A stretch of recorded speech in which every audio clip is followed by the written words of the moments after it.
right, everybody, welcome in. It is the Justin Kinner Show with Kev Nash live here on Dayton's ESPN radio station 1410 Wing AM. I'm Justin Kinner. He's Kev Nash, and we are live. Well, let's see. We're live on 1410 Wing AM. We are live at wingam.com on the stream, of course. If you want to watch us, you can head to Facebook, search the Justin Kinner Show, and like the show page and follow along there. Our ESPN Dayton YouTube channel. I think that checks it off, Kev. I think we got everything covered. Mr. Kev Nash, Thursday. Yes, happy Thursday.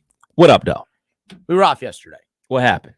Other jobs. Other responsibilities. Because we don't just I do get a kick out of the people who actually think that, like, well, I mean, what time do you have to go into work? It shows at 3, so about 2 o'clock, right? Yeah, in the morning. Like, doesn't work that way. But yes, other stuff led to yesterday, so my apologies. But we are back today. And you know what? I'm not annoyed that people were annoyed that we weren't on yesterday, because that means people actually, want to listen to the show. So I guess I got to think of it like that. But nonetheless, excited to be with you here today on a Thursday. A lot to get into. WWE Live will be at the Nutter Center on Saturday. We are still giving tickets away for that. You can head to wingam.com and register there. Look in the win section, in the contest section, and register to win tickets to see WWE Live at the Nutter Center on Saturday night. Austin Theory, WWE superstar, he's supposed to be calling into the show at about 3:30. For those of you watching live on Facebook and YouTube, he'll be video streaming into the show as well. So keep it locked in here for that, coming up at 3:30 for you wrestling fans out there. Wrestling. And then Brent Ullery, the head coach for the Centerville Elks, he will join us at 4 o'clock. So we have a couple guests lined up for you here over the next hour. And there you go. But I wanted to open up, Kev, talking a little college basketball. We talk so much college football with the idea of expanding the college football playoff, which we know that's going to happen. It's going to expand to a 12-team college football playoff, which is what we expected. And okay, that's fine. I prefer it at 4. I'm not losing sleep over it, expanding to 12. But if you start to look at how this season has laid out already, Alabama losing this past week, Kev.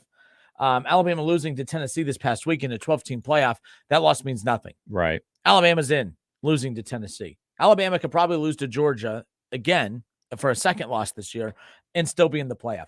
This is why the 12-team playoff stinks. I don't like it from that perspective right there. But I'll enjoy watching the heck out of it come, late December, January, when the expanded playoffs start. But March Madness, I'm not big on cliches, as you know. I don't like cliches, but if it ain't broke, don't fix it. Mm-hmm. There are not a lot of perfect things in sports. I don't think it's as perfect as it gets from beginning to end. The NBA is not perfect from beginning to end. It has its peaks and valleys. College football, I think, is pretty close to being perfect right now. The 14 playoff makes every game matter in the regular season. That is why when Alabama loses to Tennessee, right now there's Alabama fans who are not confident that they are 1,000% going to be playing in the college football playoff come that time. So I love that aspect to it. So I do think it's close to. But once they go to 12, the regular season will not mean as much. Therefore, I'm not a fan of it. Baseball, 162 games. The regular season doesn't matter. It's just way too dang long. Even fans of winning teams, you can't seem to stay interested for the entire season. Your team won 93 games this year, Kev. It didn't seem like Guardians fans truly. You did, though. It didn't seem like Guardians fans truly invested into this team until, oh wow, 162 games later. Oh, I guess the Guardians, that's a baseball team, not a roller derby team. Okay, cool. I'm going to be a fan. There are flaws in every sport. Hockey, yes, you have your passionate hockey fans. It doesn't seem to grow. It's not gaining interest around the country. Soccer comes and goes. It's not gaining interest across the country, whatever. Basketball, March Madness, the NCAA tournament is the best thing in the history of sports. It is the only thing I could consider perfect. I think it is perfect. If it ain't broke, don't fix it, Kev. And now there's all this talk of expanding it by at least 20 teams. Goodness now, I don't know what that means for the first 4. I don't know what that means if there'll be multiple first 4s. I don't know what that necessarily means of how that impacts us here in Dayton. I don't think it needs to expand by 20 teams. I know I upset some local parents who listened to the show when it was announced that the high school playoffs was going to expand for football. I thought that was absolutely ridiculous. Making the playoffs used to be an honor. It used to be an accomplishment. It used to be something that you had to work really, really hard to do. And I'm not saying that these teams don't work really, really hard to get to the playoffs right now.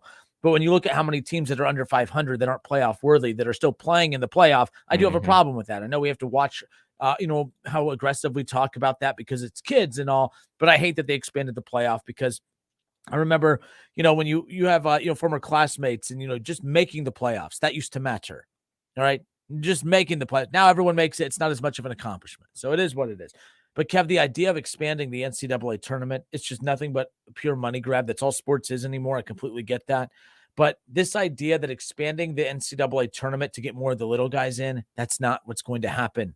More of the little guys, the right states of the world are not going to benefit from the NCAA tournament expanding. If anything, all it's going to do is give those 17 to 18 win teams in the Big Ten an opportunity to get it. Now it's going to give those fringe SEC teams who are just on the outside looking in an opportunity. The Penn States of the world. Penn State's not a basketball school. Penn State's not killing it in college basketball. Penn State last season, you expand the NCAA tournament, they're probably getting in. I think it's absolutely a horrible idea to expand the NCAA tournament. Don't waste our time telling us it's for the smaller schools to get more. No, it's for the more of the schools in the Power 5 conferences, Kev, to continue to get added to the list of of March Madness so that more money comes to the conferences. I think it's a horrible idea. I don't like it either, and I follow a guy that loves the idea of expansion in Jim Boeheim. Jim Boeheim has been screaming for expansion of March Madness since the 90s. He wants it to be like 80 teams. He was been talking like that since the 90s. And his argument is that the talent is better across the board. His argument isn't expanding the March Madness is for more games. He's saying that the talent out there is better.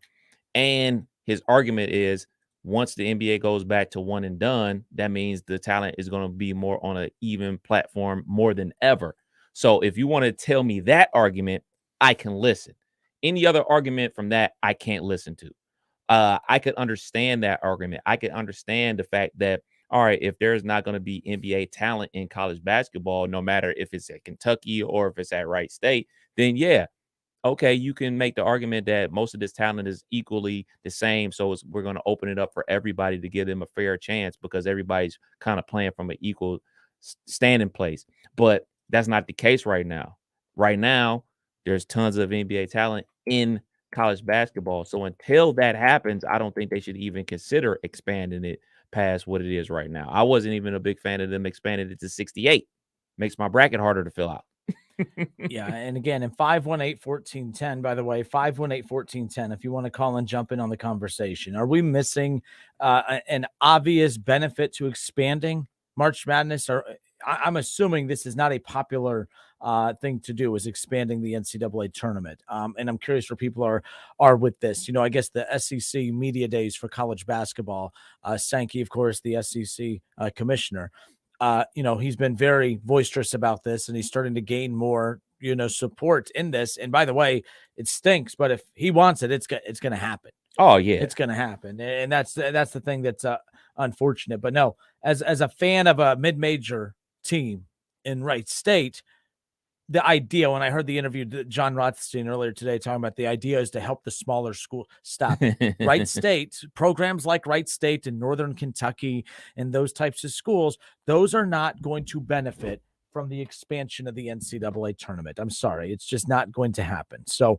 we'll keep an eye on kind of more that's kind of coming from that. And again, these are just, you know, kind of reports circulating right now. It's nothing that's, you know, definitely going to happen as we currently sit right here. But no, like I said, so I remember last year, Kev, Bearcat fans kept saying, oh, we need to expand the college football playoff. This is before the news of them going to the Big 12. Mm-hmm. And, you know, that, oh, you know, the playoff needs to expand because it's going to let more, it's going to give more schools like UCF and Cincinnati an opportunity. And I'm like, no, why? What are the reasons why they're not making the college football playoff now? Is before Cincinnati made it last year, of course. Well, their strength of schedule is not strong enough. And, you know, they really don't have any good quality wins. And even if they get a good quality win, they have 0 quality wins in their conference. So Ohio State can have a big quality win in non-con and still pick up 3 or 4 quality wins in the conference. And exactly. And by 518-1410, you know, we'll continue to get your calls in line here. But that was always my point. Do you think that those excuses of what was keeping the Bearcats out of the playoff conversation in years past, do you think those go away? Do you think that by expanding the college football playoff, that all of the sudden that now we're not going to talk, of course, about the strength of schedule for the Bearcats? No, if the Bearcats before last year didn't make the college football playoff because their schedule and their conference isn't good enough, if it wasn't good enough to get them into 4, why would it be good enough to let them in at 6, 8, 10, or 12 teams? That's why I'm saying this about the NCAA tournament. It's not going to help. There are still teams in the middle of the SEC that play a tougher schedule than a 28-win Horizon League team. That's just the reality of it. I could even say, yes, it's cool if a team wins 28 games in the Horizon League.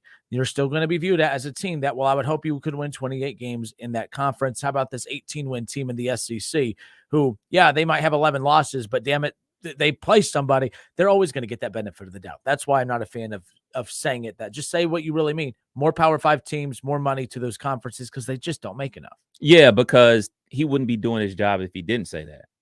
His job isn't to be out here trying to make money for other conferences. His job is to make money for his institutions, and that's his job. That's what all these commissioners' jobs is, to bring in more money. And we talked about this with college football. The main revenue generator is live sports. We talked about, gambling is about to come legal in Ohio. You think that's not going to entice more people to watch more college sports because they get a chance to gamble on it right there on their phone? So all this is about money. You're going to renegotiate your contract with whatever network for basketball, and you're going to say, hey, man, we need more money. And that's all it's about. And he's doing his job to get more money for his conference schools. So William Yelly says just eliminate the 16th seed play-in and have the first four in, play the last 4 out. It's an easy fix. Easy fix to what? We're still adding 20 teams. So, by the way, just to reset here, John Rothstein tweeted this out about 2 hours ago, Kev. The Division I Transformation Committee has had dialogue to expand the NCAA tournament in all sports to include 25% of the programs who are eligible. So this would mean that men's basketball, the men's basketball NCAA tournament would expand by approximately 20 teams. While the Division I Transformation Committee has discussed expanding the NCAA tournament in all sports, there's a strong sentiment that expanding the men's basketball tournament is different because of its uniqueness. The committee will meet later on this month. To me, this is happening. Right? Oh, this is more than happening. It's happened already. So yes, they're not trying to decide if they're going to do it. They're trying to decide how they want and when to do that. Dennis on Facebook says it's the everyone gets a trophy era. Steve Stetler says I disagree with that. It's not what? That. It's not a everybody gets a trophy era. It's everyone gets a check era. That's exactly. Exactly. That's exactly what it is. It's not about, oh man, we get to hang up a banner or a trophy. It's, hey man, we get to bring in more money. And if you got any kids that are in college right now, you know that better than anybody else out there. You think their tuition in last fall is the same that it is this fall? Tuition doesn't go down. It only goes up. So this is all about money. Let's see what else we have going on here.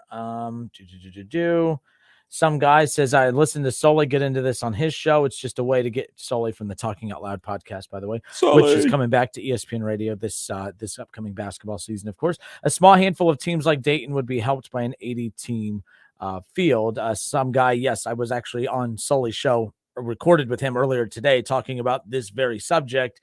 And that's the one thing him and I agreed on is that, yeah, they're going to tell you one thing that, hey, we're doing it's basically a politician approach. Mm-hmm. This is what we're going to do for you, all while not letting you know what we're doing for you is benefiting us. And we're really not going to do what we're saying is going to benefit you, but it's going to make you feel good. You're going to approve it. And then we're going to get all the money for it. And then we'll just kind of skate by on broken promises. That's exactly what this is going to be. No one's going to benefit from this that's not already benefiting from the current model to begin with. Just more teams. Teams will benefit. It's not going to be the amount. So if you're adding an additional 20 teams, let's just say, all right, 15 of them are going to be from the Power 5 or whatever.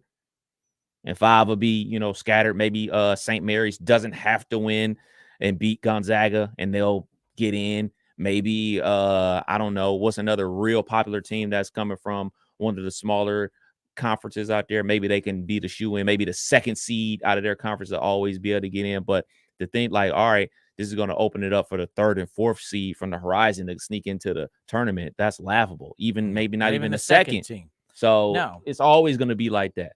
So this David Shaw, what up, Shaw? Look, he changed his profile picture. Look at that smile. Look at it. It's just a happy dude. Look at that. The Michigan hat, the upside down sunglasses. Not even a full smile, Kev. It's a I'm a badass. Look at that smirk. David Shaw. I'm Look at surprised he's chiming in on the show He's today. chiming in. I'm going to leave him alone today. But he says that this will help UD, but not Wright State. I agree. And I don't care if UD fans get mad at me for this. This will help UD. This will help UD because what they want is they want to be able to lose 3 straight bye games and still be rewarded by getting an at-large bid to the NCAA tournament.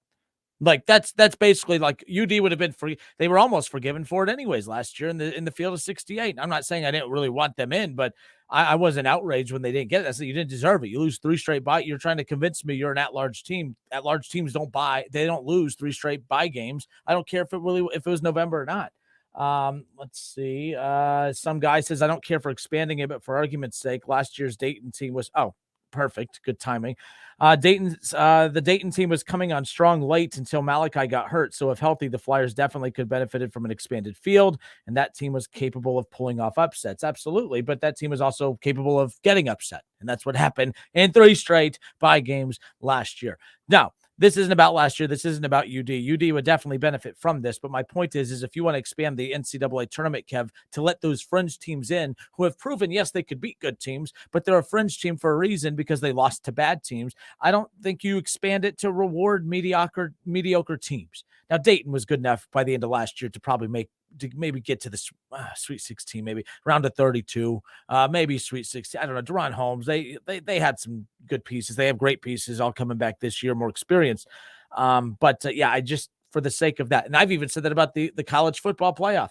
Why are we expanding it? You want to see more of the 3-loss teams? You want to see more? You know what I mean? You're expanding it so we could see more Penn State. I don't care about the Penn States or the fringe LSU teams or stuff like that.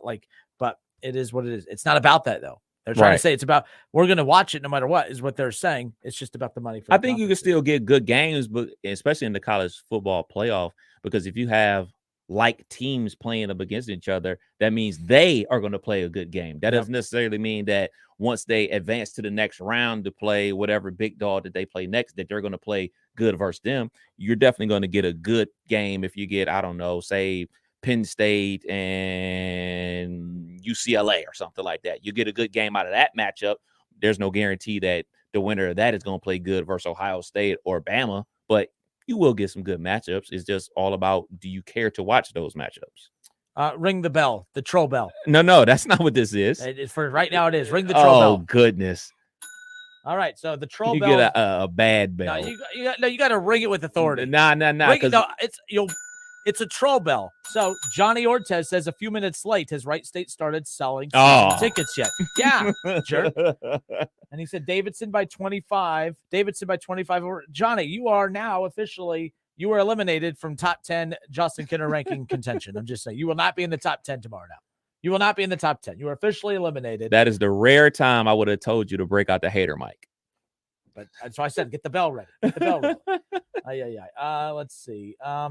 Mike Nympher says, I don't think we should have conference tournaments. I forget what non-conference school with 10 losses got in. Look, I agree. I think the conference tournaments are, again, that's all about money. That doesn't prove conference tournaments are very important for the smaller schools who get the auto bid for winning those. That's why the Horizon League and some of those schools, even the A10, if we want to say the A10 benefits from the conference tournaments, because although you have your 3 to 4 on a good year for the current A10, having top 25 aspirations, of course, half the time it's coming down to the final 2 or 3. You're able to get a bid stealer. You're able to, you know what I mean? The top 25 team sometimes doesn't win the A10. So now you get 2 or 3 teams in as opposed to just the one top 25 team that would have got the at-large and they steal an auto bid, yada, yada.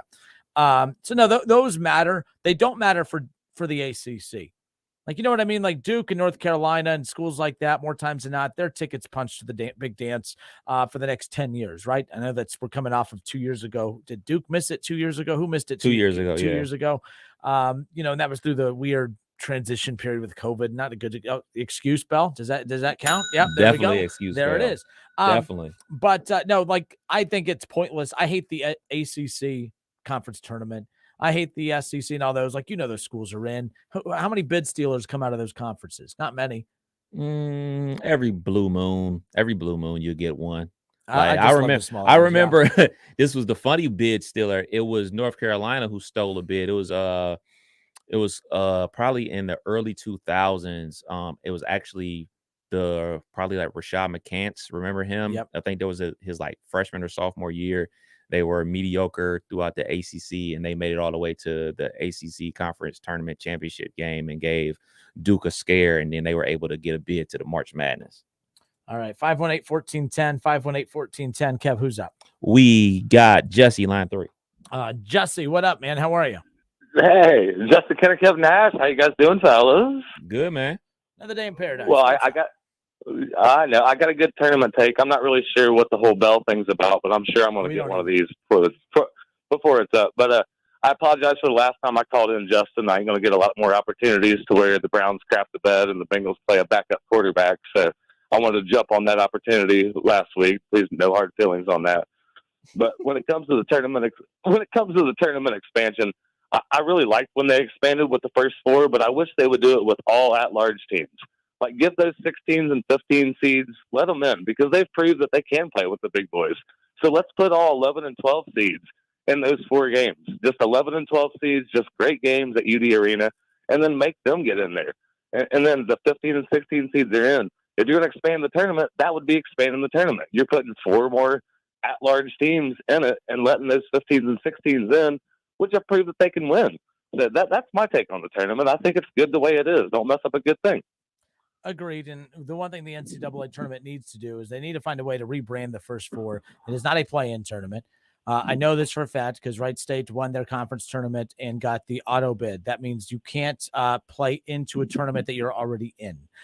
You know what I mean? Like Wright State, they won their conference tournament. They were an NCAA tournament team. They played in the first 4, and people were trying to say, well, they have to play into the tournament. No, they're already in. You don't play into a tournament. You're already in. Stop with those dumb takes. Like, that doesn't make any sense. They need to rebrand it because the branding of that does not make any sense. My idea is very similar to what Jesse said. Even embrace the fact that most fan bases call it the play-in. Let it be the play-in, but literally make it a play-in. Have all those teams that are bubble teams play in it. Make it a bubble team. So so the bubble teams, the first 4 out, make them play in the play-in. All right, that's fair. And rebrand that's it how you add more teams. Yeah, that's how you make it far more exciting. All your freaking 18 and 9 teams out there, your NC States, your Syracuses, all those teams, you guys show up at UD Arena, all the big brand Virginia names. Tech. Arizona States, all them 2 teams that are always on the bubble. You guys show up down there at UD Arena. You guys play your way into the tournament because look, man, we know this. We're never going to call it really what it is, the first 4. We're not buying the fact that, all these 60-something other teams get a first-round bye, and these teams, they're really kicking things off. People have already have it made up in their mind what this is. This is a play-in tournament. So embrace that and put all the bubble teams down there. You can get way more bang for your buck. And if they expand 4 more bubble teams, that might give like a Missouri State that went undefeated in conference and lost their conference tournament. That might put them into that next 4 to get to go play Syracuse. That was 16 and 12 or something. It'll put some lower school teams in it and get to play a good team. I think it'd be way more interesting. Go ahead and put the 15 and 16 teams in. They prove they can win. They need to hire us, Jesse. Yeah, I'm saying, right? Preach, Kev. Preach, Kev. Hey, all right. Y'all have a good night. I'll talk to you later. Thanks, Jesse. Appreciate you. 518-1410. That's the number to call and jump in on the conversation. John Sladens, he says, once again, Wright State gets mentioned and someone feels the need to trash them. They did make the tournament last year, if my memory serves me well. Yes, and this is not a shot at UD, but if UD fans want to take a shot at the team that I follow, then I'm just going to point out that since 2018, Wright State has actually made the NCAA tournament more times.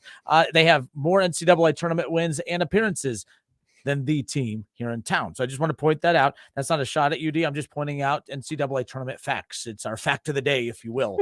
Fact of the day, Bell. No, we're going to define the bell when we come from break. Fact of the day, Bell. Fact of the day. Just ring the damn bell. Wow, that was weak. Yeah, that was weak. Because you're trying to take over my bell. What is because you're going to get more. You're going to get more than anybody. You're going to get more. It's the excuse bell. It's the excuse bell.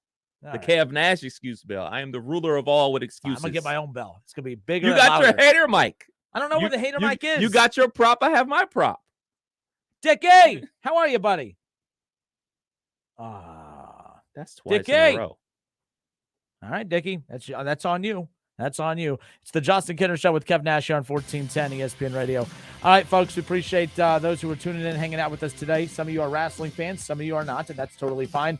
WWE Saturday night's main event will be live at the Nutter Center this coming up Saturday. We have plenty of tickets we're giving away. Head to wingam.com and register for your chance to win tickets to Saturday night main event. WWE, a lot of great superstars on hand, including our next guest, Austin Theory. Austin Theory, of course, wrestled Pat McAfee at WrestleMania last year. And then, of course, he worked that program with Vince McMahon and Stone Cold Steve Austin. So I can't wait to chat about that with him. Austin Theory, WWE superstar. He joins us next right here on 1410 ESPN Radio.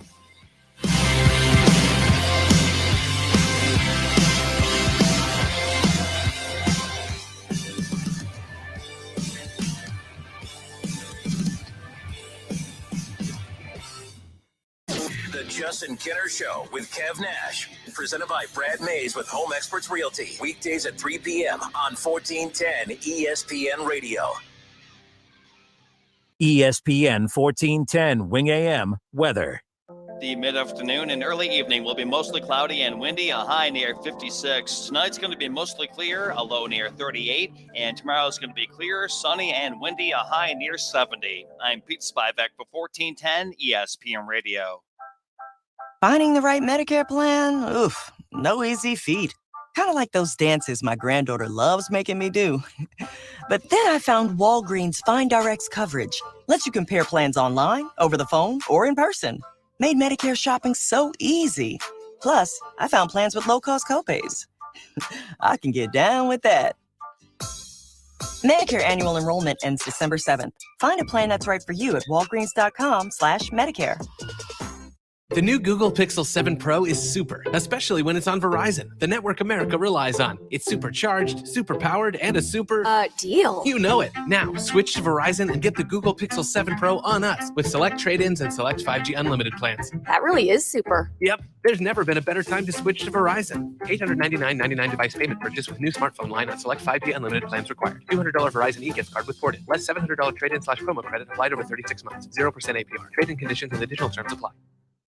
Anyone who has ever needed self-storage knows what a hassle it can be. You have to rent or borrow a truck and then find someone to help you move your stuff. And let's face it, moving furniture and heavy items without damaging them isn't easy. Renting the unit is worse. The hidden fees and admin costs are scarier than the dingy facilities you're leaving your stuff in. Why not use ClosetBox instead? ClosetBox is self-storage without leaving home. They'll pick up your belongings, store them securely, and bring any item back when you need it. The best part? Unlike traditional self-storage, you only pay for what you store. No paying for unused storage space. ClosetBox's background check storage movers are licensed, bonded, and insured and will take care of all of the heavy lifting. ClosetBox's local storage centers are temperature controlled and monitored 24/7. ClosetBox has an A+ rating from the BBB. Call 877-233-5696 now for the season's best rates. Get $50 off first month storage using code RADIO50. That's 877-233-5696. 877-233-5696. Don't put it off any longer. You know it's time. Time for a bathroom upgrade by Bath Creations. Bath Creations is a leader in bathroom renovations, providing the very best value in bath and shower remodeling and proudly made in the USA. With Bath Creations, you get a beautiful modern bathroom that's safe, comfortable, and affordable. Attention first responders, veterans, and active military. Save $500 off your purchase right now. Visit Poe Avenue in Dayton or online at mybathcreations.com. And upgrade today. Fall into a new career. KTH Parts Industries has immediate openings, second shift production associates, and equipment technicians. Material handling experience is a plus. This is an excellent new opportunity that offers an attractive benefit package, medical, dental, 401k, attendance bonus, and a competitive wage, starting at $19.75 per hour with annual increases. KTH is hosting open interviews Monday through Friday from 7:30 a.m. through 3 p.m. Visit kth.net. KTH is an equal opportunity employer. Everyday values are at only one place, Frickers. Monday, boneless frickin' chicken wings. Tuesday, traditional frickin' chicken wings. Wednesday is all about that steak. Thursday, frickin' chicken chunks. Frickers, where kids 10 and under eat free every day. Remember draft beer specials, everyday values, and kids eat free every day. The home for money-saving value is the home for fun, food, sports, and spirits, Frickers. Do you enjoy sports betting and fantasy sports? If so, it's important to know that gambling's not a way to pay bills or earn income. Learn how to set limits and recognize the warning signs for problem gambling by visiting beforeyoubet.org. You can also assess your risk by taking the responsible gambling quiz. Beforeyoubet.org provides free resources to help keep gambling safe and fun for Ohioans. Be a fan with a plan this season and go to beforeyoubet.org to learn more.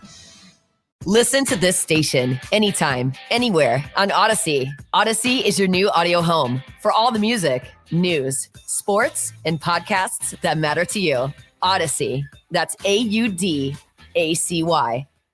Don't put it off any longer. You know it's time. Time for a bathroom upgrade by Bath Creations. Bath Creations is a leader in bathroom renovations, providing the very best value in bath and shower remodeling, and proudly made in the USA. With Bath Creations, you get a beautiful modern bathroom that's safe, comfortable, and affordable. Attention first responders, veterans, and active military. Save $500 off your purchase right now. Visit Poe Avenue in Dayton or online at mybathcreations.com. And upgrade today. Cordell Transportation is now hiring Class A CDL drivers. Excellent pay, benefits, and a $5,000 sign-on bonus. Apply today. Online at CordellTransportation.com. Driven to succeed.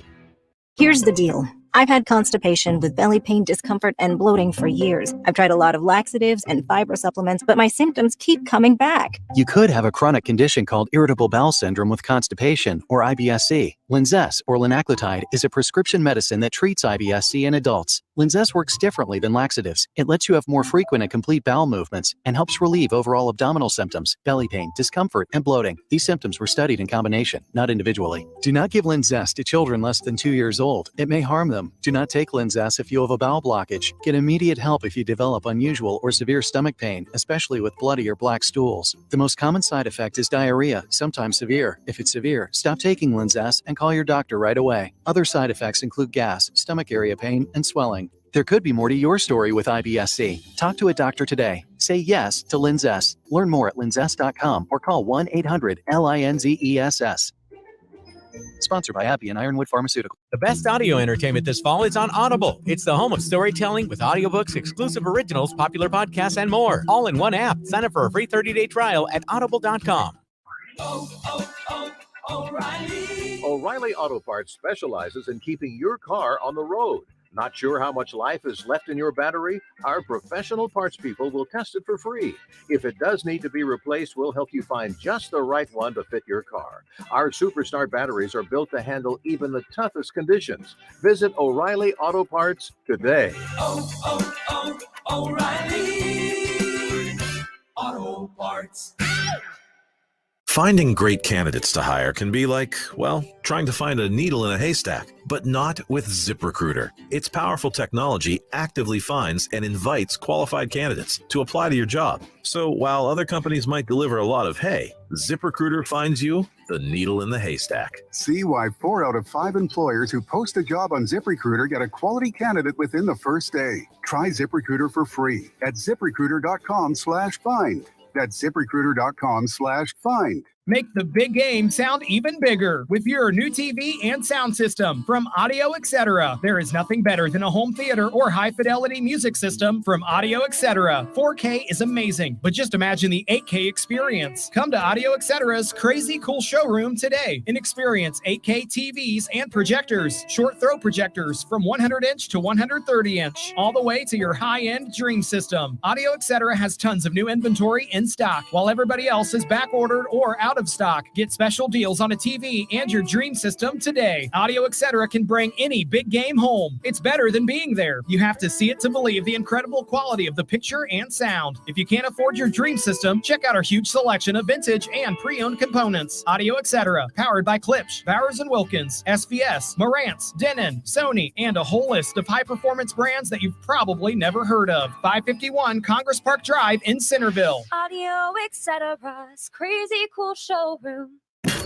On Twitter, make sure to give us a follow. Search 1410 Kinner for Justin Kinner on Twitter. That's 1410 KINNER. And ESPN Dayton for the station Twitter handle. Nash live here on Dayton's ESPN radio station 1410 Wing AM.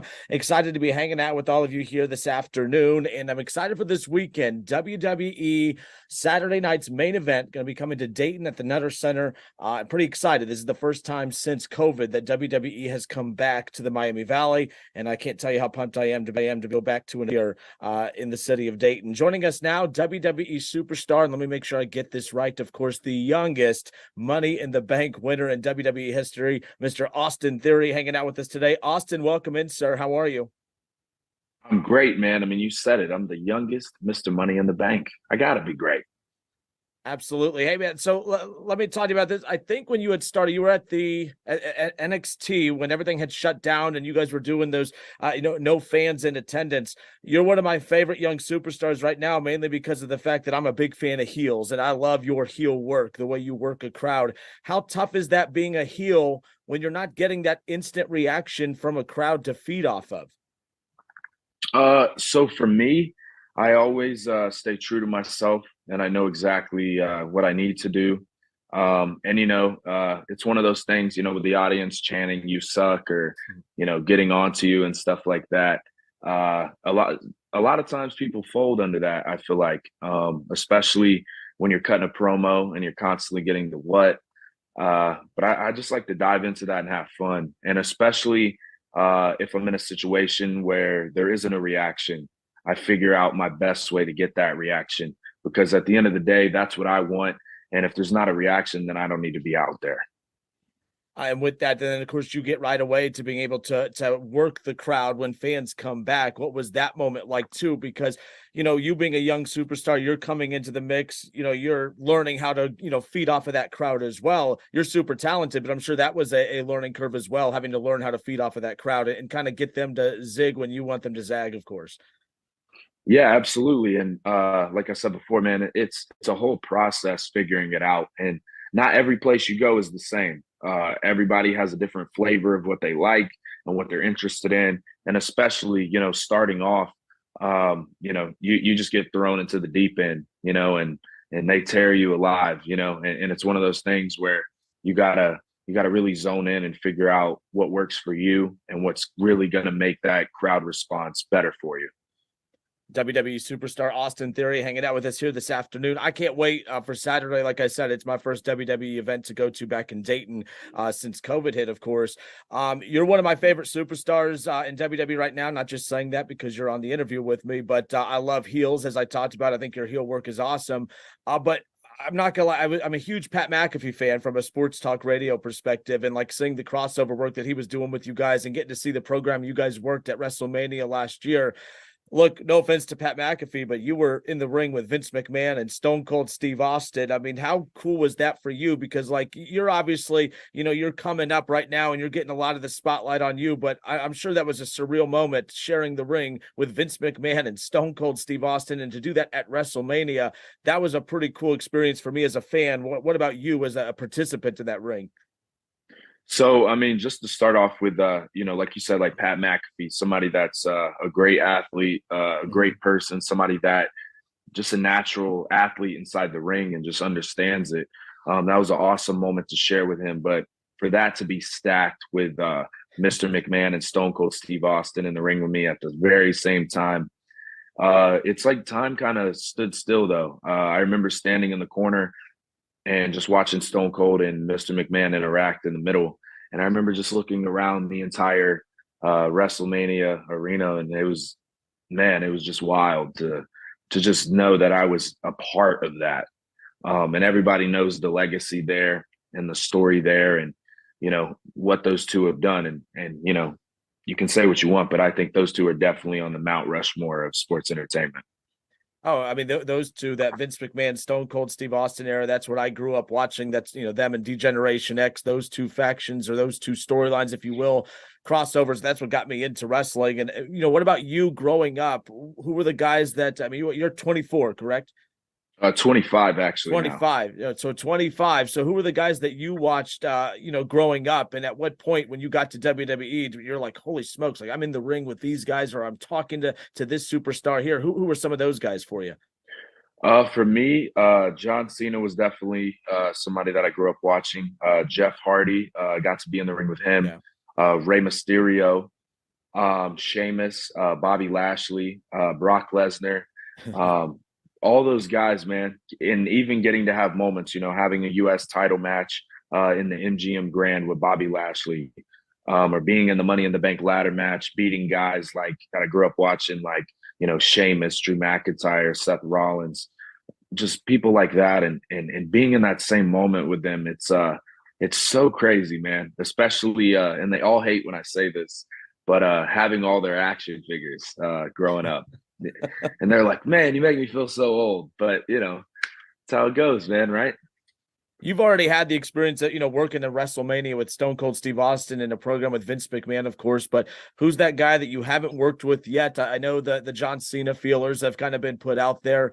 I don't know all the backgrounds of how WWE operates and what control you have over what storylines you're involved with, but if you could pick an angle, if you could pick a storyline of a WWE, superstar, either, current or past, that you could work with, who would that be? Man, I'd have to say, if I could go into like a deep feud with somebody that I really would love to do that with would be Rey Mysterio. I just think there's no other just real I just feel like Rey Mysterio is such a baby face. Like, people just love Rey Mysterio. And I think if you have a really good guy and a really good bad guy, I think that story would be so great. And there's so many different things you can do. We've seen Ray with Eddie, we've seen Ray with Batista, we've seen Ray with Randy. I think those are just always stood out to me, especially just the way they can get into it and all the things that Rey Mysterio can do.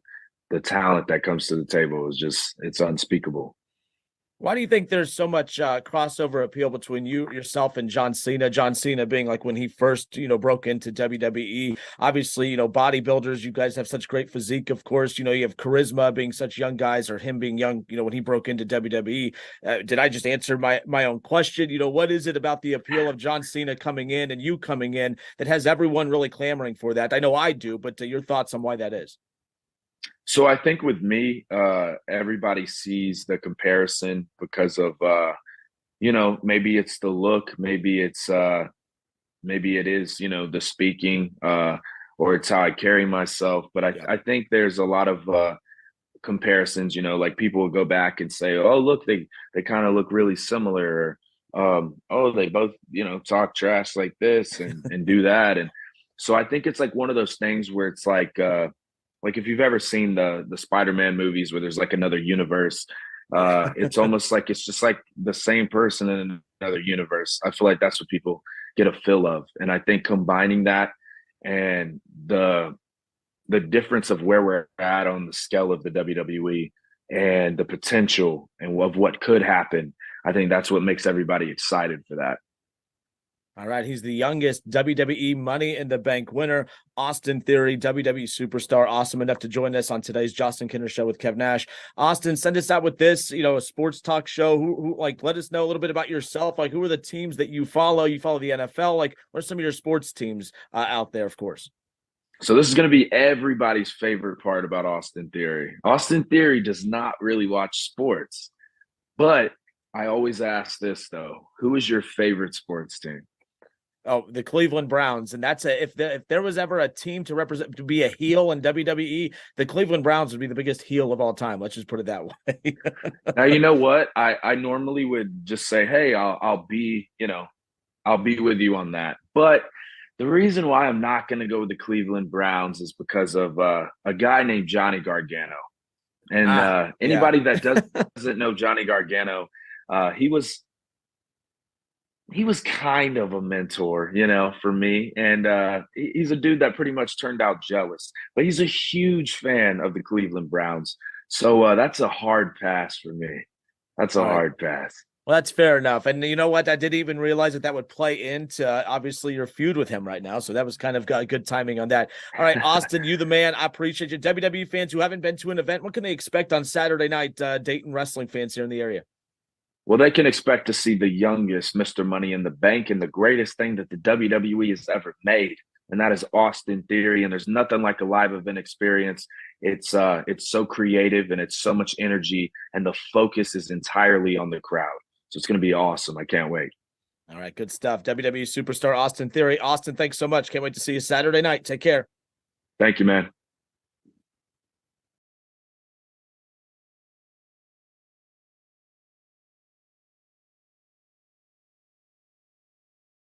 It's the Justin Kinner Show with Kev Nash. Justin, you're awesome, baby. Right here on 1410 ESPN Radio. Oktoberfest at Milano's has begun. We're serving our once-a-year favorites like schnitzel sandwiches and German pizza. Get it to go or stay for the games with NFL Sunday Ticket. See you at Milano's Pizza Subs and Taps for big screen football. The new Google Pixel 7 Pro is super, especially when it's on Verizon, the network America relies on. It's supercharged, super powered, and a super...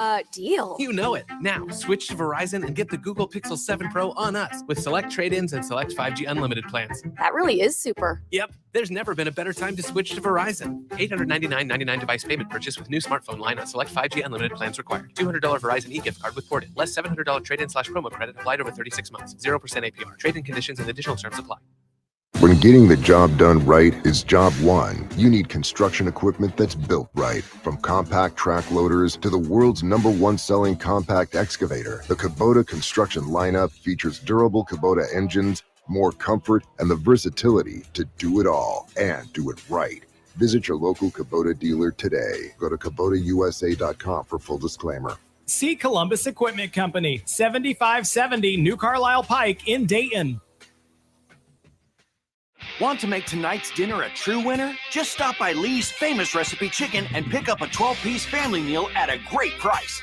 You'll get 12 pieces of our classic Famous Recipe Chicken that's honey-dipped, hand-breaded, and pressure-cooked just right, along with 3 of our large sides and 6 fluffy biscuits. This is temptation times 12. Get the family meal that's big on flavor and on value with the 12-piece family meal. Only at Lee's. Famous for chicken. Hi, I'm Coach Jim Place, and I'm proud to support Tony Shane for Montgomery County Common Pleas Court Judge. I've known Tony and his wife Annie for a long time. Something that makes Tony and the great Annie so special is they are a team. They truly care about the citizens of Montgomery County. They were born here, they're raising their family here, and the citizens of Montgomery County are something they care very deeply about. That's why on November 8th, I'm voting for Tony Shane for Montgomery County Common Pleas Court Judge. Paid for by citizens to elect Shane. Cordell Transportation is now hiring Class A CDL drivers. Excellent pay, benefits, and a $5,000 sign-on bonus. Apply today. Online at CordellTransportation.com. Driven to succeed.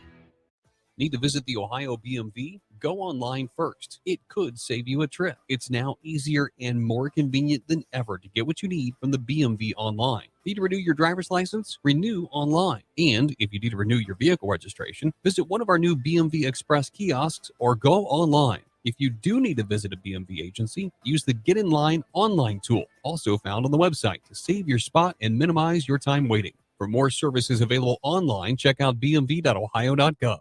The best audio entertainment this fall is on Audible. It's the home of storytelling with audiobooks, exclusive originals, popular podcasts, and more. All in one app. Sign up for a free 30-day trial at audible.com.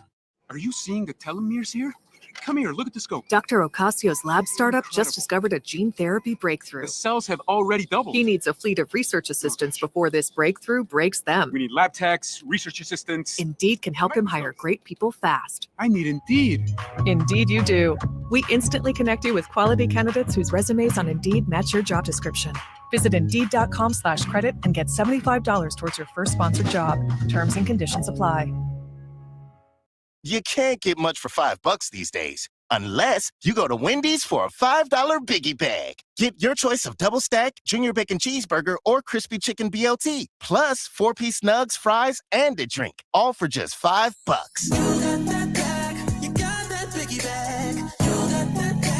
That was smooth, wasn't it? That's how you're going to feel when you get that Biggie Bag at Wendy's. U.S. price and participation may vary. Includes 4-piece nuggets, small soft drink, and small fry. Prices may be higher in Alaska and Hawaii.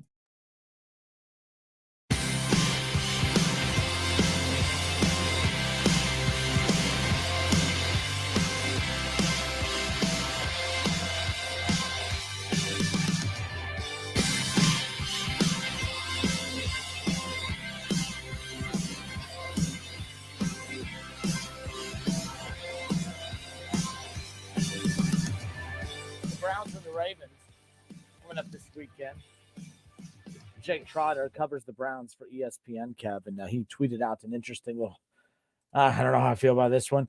The Ravens offense ranks number 1 in both run block win rate and yards before contact on designed runs per carry. The Browns defense is giving up the most yards before contact on design runs per carry. So that is not boding well. I did see that Lamar's been held out of practice this week. We're starting to, maybe the Browns could start getting some of that Bengals luck and we start facing some backup quarterbacks. I'm just saying, although we have lost to backup quarterbacks. I was just about to say we that. did lose to Joe Flacco. Yeah. But just one. How many have they lost? I mean, 3 backups. My goodness. But nonetheless. Your precious Brownies, man. They're up against it, man. They're definitely up against it. Looking at this next 2 games, obviously they're super important. Every game in the NFL is super important, but they're division games. You got the Ravens, and then on Halloween night, Monday Night Football, you got the Cincinnati Bengals. Yeah, that's and against the run, I'm fine. I'm not worried about the Bengals when it comes to the run game. But my goodness, it's that whole, I don't know, leaving wide receivers wide, they fill in the blank open, and just torching the Browns defense like that. That's the problem that I have when it's all said and done. So some of the lines from this weekend coming up for week 7. Cardinals, Saints. That's tonight, right? Cardinals, Saints tonight, Thursday Night Football. And the Saints get Chris Olave back. They do not have Michael Thomas. What else? They will not have Jarvis Landry either. I don't have him on my fantasy football team either. So they're out. But Cardinals are favored. What do you think the line is? 3. Close enough. 2.5. The Cardinals are 2.5 point favorite. We're guessing the line as we kind of go down the list here a little bit right now, but we'll even, we'll slap some music on behind Hopkins is back too, right? Hopkins, I believe it. I do not know that for a fact, actually. I know that he should be back this week, right? Week 7, it was a 6-week suspension, correct? I'm going to dig into And if that's the case, why has that not been made a bigger deal of? Because they also, who's the wide receiver that the Cardinals lost, and then they just went out and got the kid from they lost Hollywood Brown, and then they went out and got Roby Anderson. Yeah. So interesting if they get Roby Anderson and Hopkins, but the Cardinals are an interesting team right there. They're 2.5 point favorite. How about the Cowboys and Lions, Kev? The Cowboys coming off that tough loss against the Eagles. They have the Lions coming into town. The Lions are 1-4 on the season. Who's favored and what's the line? Cowboys by 7.5. Are you guessing or you know these? That's the total guess. Well, Cowboys, that's a good guess anyways. But Cowboys with I said it with Prescott, conviction? Yes, 7-point favorite. Dallas at home, a 7-point favorite with the Lions in town. How about the Titans and the Colts? The Titans, the home team, 3-2. Battle of 3-2s, but the Titans have won 3 straight. They were part of the very first bye week this season. They're a little bit well rested. The Colts still trying to figure themselves out. It's amazing to me that they're 3-2 on the year, but that's where they're at right now. 3-2-1, I should say. 3-2-1. So Colts, Titans, who's favored? What's the line? Titans by 3.5. Titans by 2.5. You're off to a pretty good start. Wow, you really don't see 2.5 out there that much. Yep, that's 2 of the first 4. Wow, okay. 2 of the first 4. So there's that. And by the way, make your picks at wingam.com. $20, $25 in Frickers Fun Bucks awarded to the weekly round winners. So go and check that out. And even if you haven't participated up to this point, that's totally fine. It's weekly round winners. You can go and make your picks ahead of tonight's Week 7, Game 1, again on Prime Video, Saints and Cardinals. All right, the Packers and the Commanders, Kev, 2-4 Commanders. They're the home team. They're welcoming in Aaron Rodgers and his 3-3 Packers. Who's favored and what's the line? Packers are favored. I'm going to say 5. Damn, you've been within a half of everyone so far. You're off to a good start. It's a 4-point line, or it's a 4.5-point line. Oh. So Packers, 4.5-point favorites on the road at Washington. Oh, Heineke starting. Yes. Not that that's too much difference from Wentz starting. Heineke there last year? Was that the guy? Yeah. Yeah, so he wasn't bad. Yeah, he was there 2 years ago. 2 years ago when they played Tampa, the Buccaneers in and the almost, playoffs. Yeah. That was the year that your Steelers lost to my Browns in the playoffs. Just saying. Turning back the hands of time, Let's just turn it back to last season. How about that? Yeah. Sweep. All right, the Tampa Bay Buccaneers and Tom Brady, who I believe is at practice this week. His Buccaneers are 3-3. They are on the road. They are at the Baker Mayfield-less Panthers, who are 1-5. Who's favored and what is the line? Bucks 10. Damn you again. You're on it. You're within one now. The Tampa Bay Buccaneers are 11-point favorites on the road against the Panthers. Not bad, Kevin. I would say that was the highest spread of the season, but I know it's not because the Steelers were a 14-point underdog to the Bills 2 weeks ago. So, again, continuing to go down the list here. Who's favored? What's the line? Down the list we go again. The Giants and the Jaguars. The Jacksonville Jaguars are 2-4. They're welcoming in the Giants, who are 5-1, and somehow just quietly just cruising along 6 weeks, a month and a half into the season, Kev. Giants at Jaguars, Kev. Who's favored and what's the line? Giants by 2. You finally got one wrong. You are human.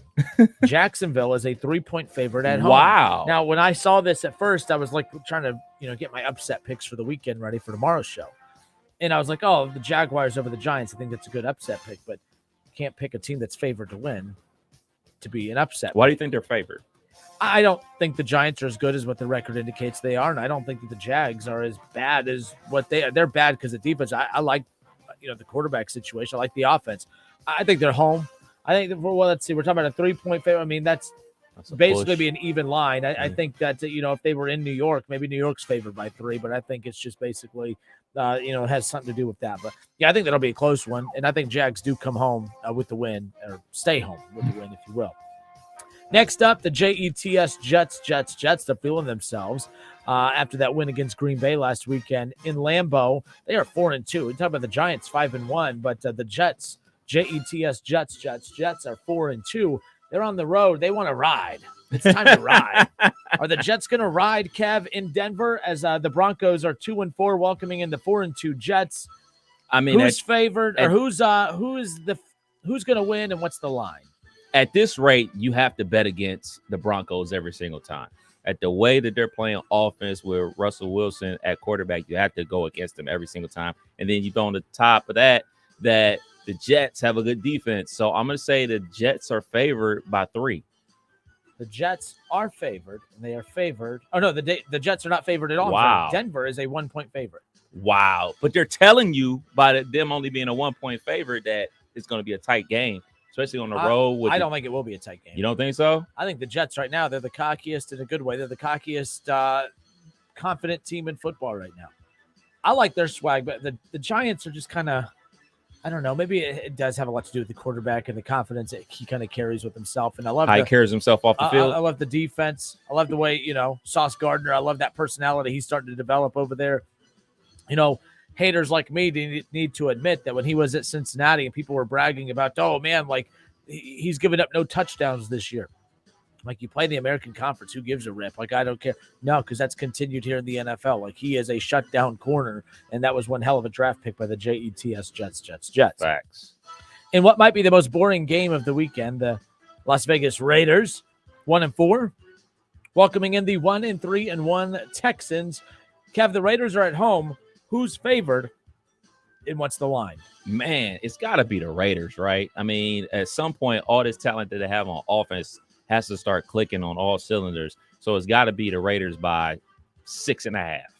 So Derek Carr has 1,200 yards and 8 touchdowns on the season. I don't think it's the offense that's necessarily been the complete problem.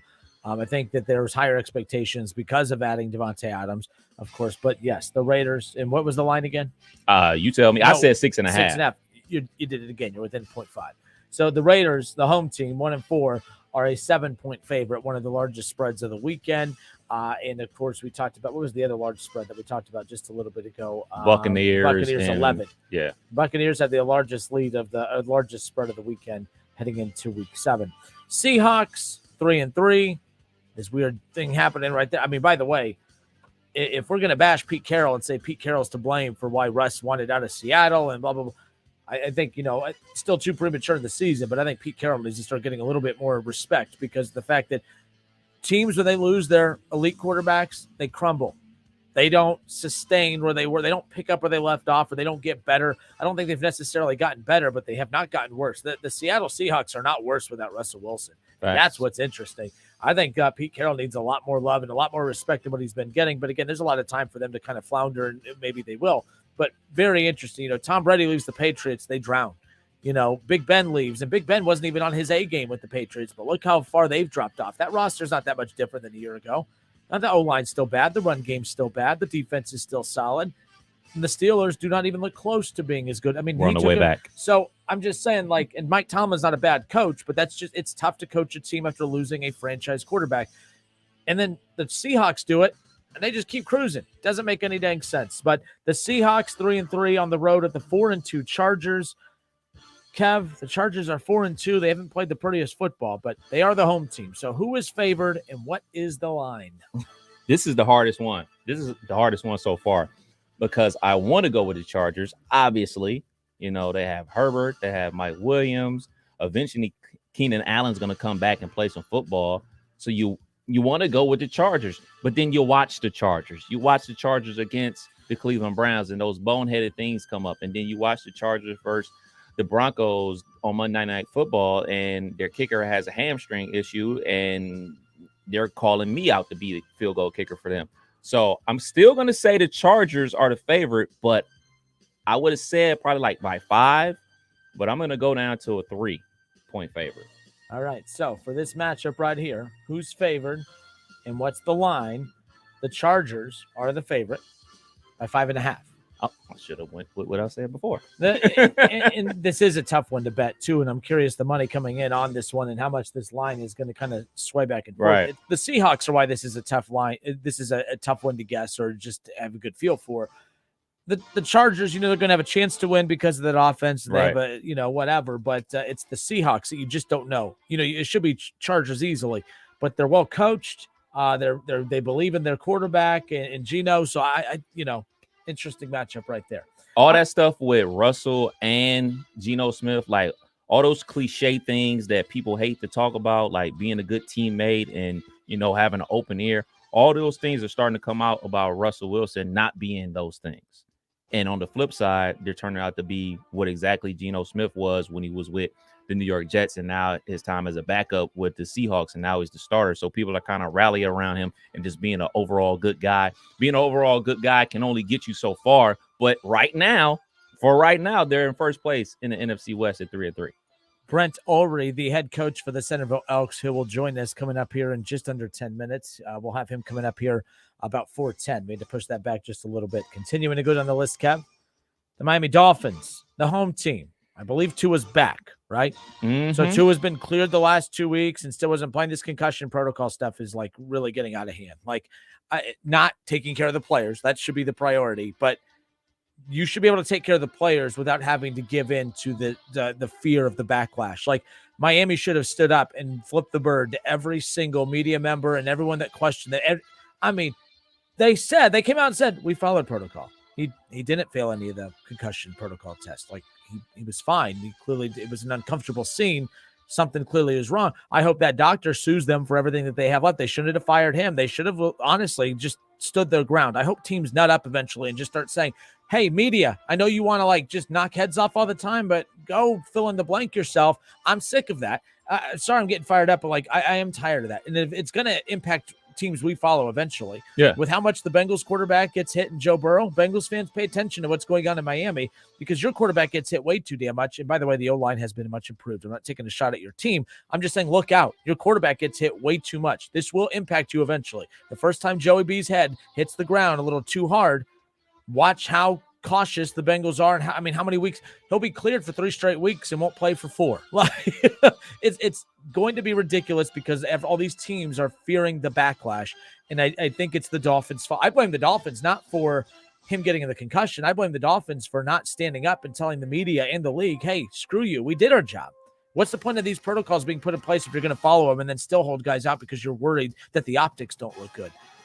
Anyways, that's not the point of this topic. My apologies. It is football. People are going to get hurt. And I think that's what people need to be reminded of.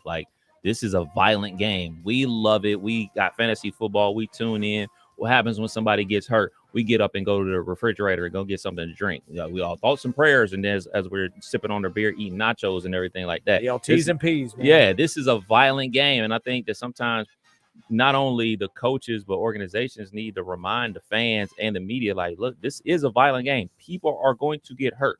So we need to understand that as well. Maybe we could do a better job as a league, but people still need to be reminded, like, look, dudes are going to get hurt. Dudes are going to blow out their knee. Dudes are going to get concussions because we're not supposed to be running into each other at full speed.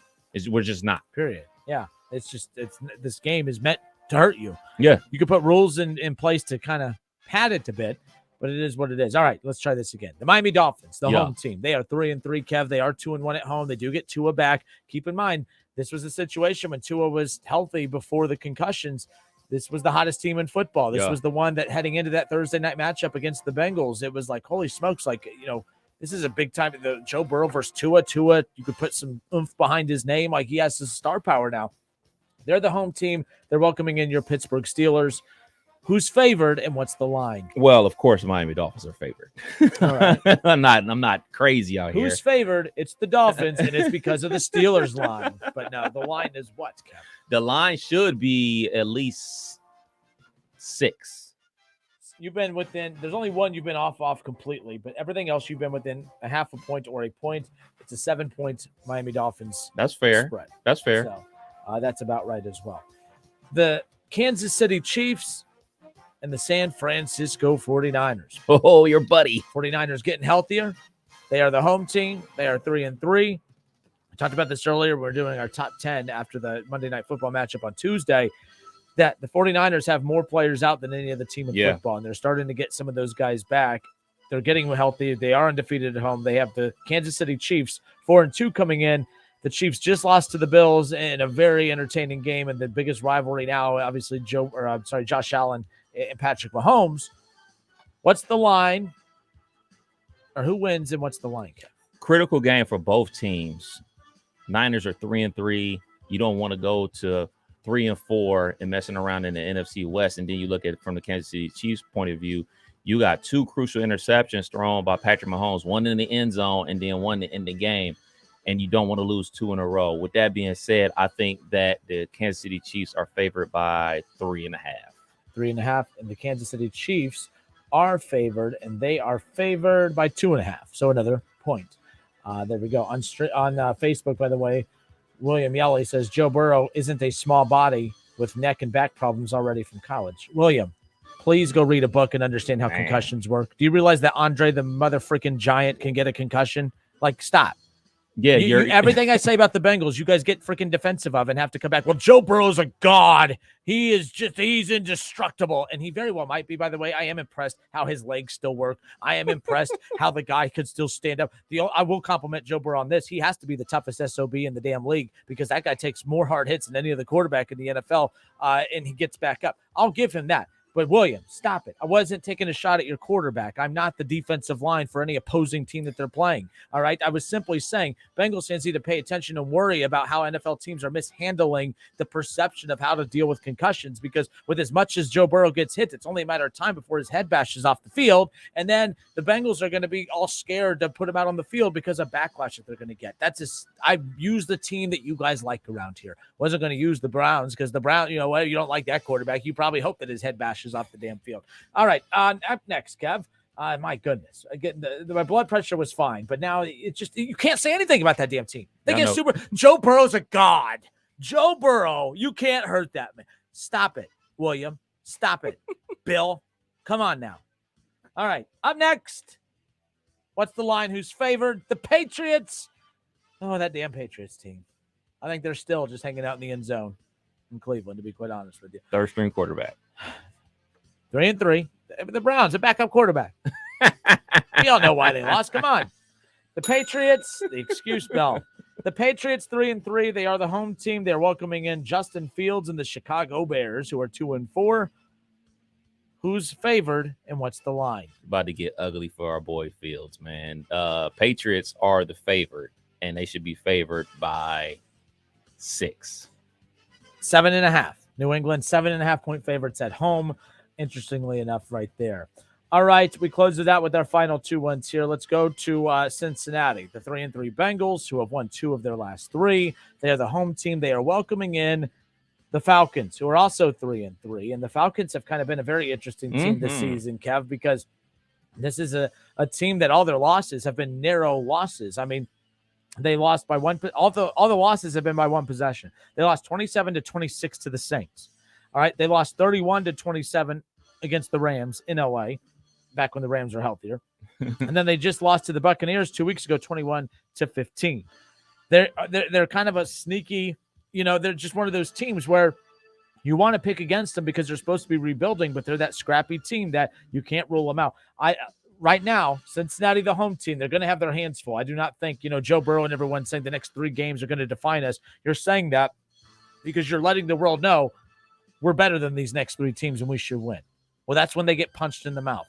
And I don't think they're going to have to wait to Cleveland to get punched in the mouth. I think they get punched in the mouth this Sunday against the Falcons. But, Kev, who's favored and what's the line, Bengals and Falcons? The Falcons have gone completely Oregon freshman year with Marcus Mariota. They are running the crap out the ball, and they're throwing jump balls to their tall receiver. Drake London's like 6'5", and then finally the other receivers are getting involved. But this reminds me so much of how they played at Oregon when he was a freshman, using his athletic ability to get out on the edge, dump it off to the tight end for short pickups, but really sticking with the run game.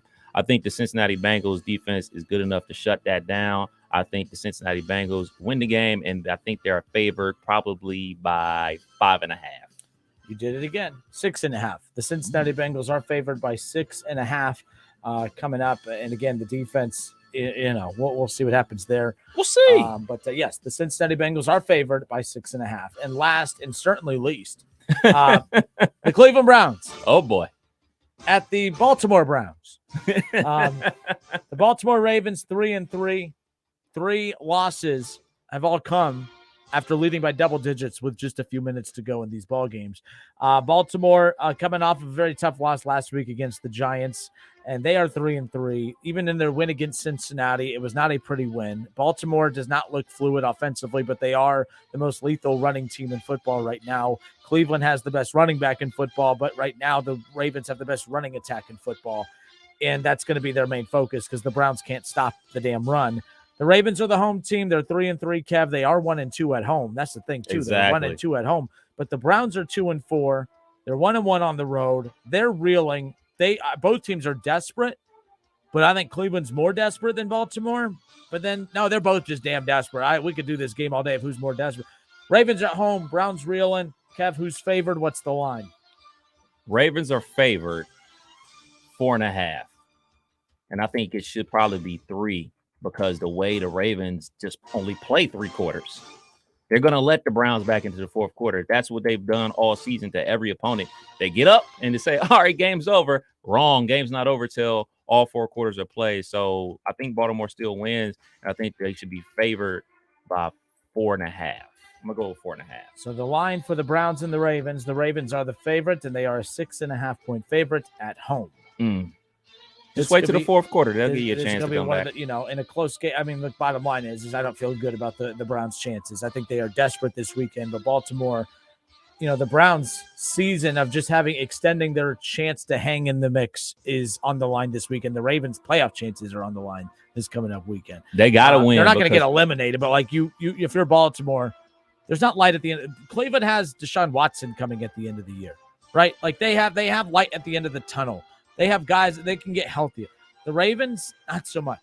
Like, if I'm the Ravens, by the way, if I'm a Ravens fan, I'd be pissed off that the Kansas City Chiefs are about to get Odell Beckham Jr. If I'm a Ravens fan, I'm pissed off that the Falcons or that the Cardinals, after losing Hollywood Brown, within hours of that news, they go out and get Robbie Anderson. Read an article today, the Ravens have made 0 contact for Odell Beckham Jr. They made 0 attempt to go get Robbie Anderson. Would you be more mad at that or the fact that you blew 3 wins? I mean, we talk about the Browns blowing games. The Ravens have blown more games than the Browns. That's not just a defensive stat, though. That's the offensive stat. That's what I'm saying. That's exactly what I'm saying. But if you're the Ravens, you can't go rehaul an entire roster. But damn, you could at least make effort. Your roster, you haven't paid anyone yet. You haven't paid your quarterback. Go make a trade for Robbie and show that you're desperate to win. Because you know what's happening? The Chiefs don't need him. The Bills don't need him. They've inquired, and the Chiefs just restructured some contracts because they're going to go get Odell Beckham Jr. And they're going to add him, and they don't need him because they want it. Hey, we know we have a chance to win a Super Bowl, but we're going to guarantee we win it if Odell Beckham Jr. returns to form like he was with LA as the third option in an offense. But, I noticed he's going lower and lower on what you thought he was. A couple weeks ago, it was the second option. Now he's the third option. I say he's the number 3 option. He was never the second option. Yeah, he was. He was not in LA. No, yeah, he was. No, he was not. He was not. Van Jefferson was hurt. That doesn't mean that you're psyched. That just means you're. He wasn't playing. Calm down. So if you're not playing, Packers, you can't be the second or third option. Packers are a crap organization for not going after another weapon. You can't sit here and be, oh man, we don't have no pass catchers for our quarterbacks and then do nothing about it. While all these other teams who technically don't need it as much as you do continue to add and improve their rosters. The Ravens, you're a joke of an organization if you don't even try to give your quarterback help, who maybe you're saying, hey, I don't want to give him help. I want him to struggle to justify not giving him the guaranteed money, which I think that plays a role in this too. All right, there it is. That was our NFL talk. We'll get back to that coming up more later on in the show. But all right, let's see. I see a lot of pills in the chat, so I don't feel like going there yet. David Shaw said, "Ring the bell." Kinner's blood pressure going through the roof. William Yelly says, do you think the Browns played down to their competition? Like maybe they thought the Patriots with Zappy, the third stringer, are going to blow them out. No, I think Zappy's not as bad as what people think, but the Browns are as bad as what I now have been saying defensively coming into the season. Everyone's talking about how great that defense could be. That defense is not good. They hide behind their star defensive players, right? They put Denzel Ward front and center. They put Myles Garrett front and center. Owusu-Koramoah, they put him front and center. Well, you should make them all spread out, and the gap between them all, that's exactly what everyone's running through, because that's how – and the secondary is horrible. They look solid on paper, but they're as soft as paper. No, I don't think the Browns aren't good enough to play down to their competition. They're just not. I don't think so. All right. The Ravens picked up Deshaun Jackson. Stop it, Deshaun Jackson. That's like when they picked up Dez Bryant. Yeah, you might as well go get Dez Bryant. I think Terrell Owens before the preseason said he'd be open. Him and Ocho Cinco both said the Ravens should contact Terrell Owens, Ocho Cinco to pair up with Deshaun Watson, just revamp the entire wide receiver room. Call Randy Moss while you're at it. Yeah, we might as well. Hall of Famers. Too bad they're in the Hall of Fame. All right. It's the Justin Kinner Show with Kev Nash here on 1410 ESPN Radio. The Today Show tomorrow morning, the Centerville Elks are going to be featured on the Today Show. How cool is that? Very. Brent Ullery with Jack Pohl is going to be doing an interview live. Brent Ullery, the head coach of the Elks, who's about to join us now. He's gonna be on TV, national TV tomorrow, but he's gonna hang out with us little radio folks coming up here. Brent Ullery, the head coach of the Centerville Elks, will talk about the Elks season as they wrap up against the Wayne Warriors tomorrow night in a big Week 10 showdown. The playoffs coming up around the corner. We'll talk about that. They did have their star quarterback go down, and now they've been trying to adjust another quarterback into the fold heading into the big stretch coming up as the postseason looms. And then, we'll talk about what this Today's Show appearance means for the Centerville community. So good stuff. Excited to bring on Brent Ullery, the head coach of the Centerville Elks. He joins us next.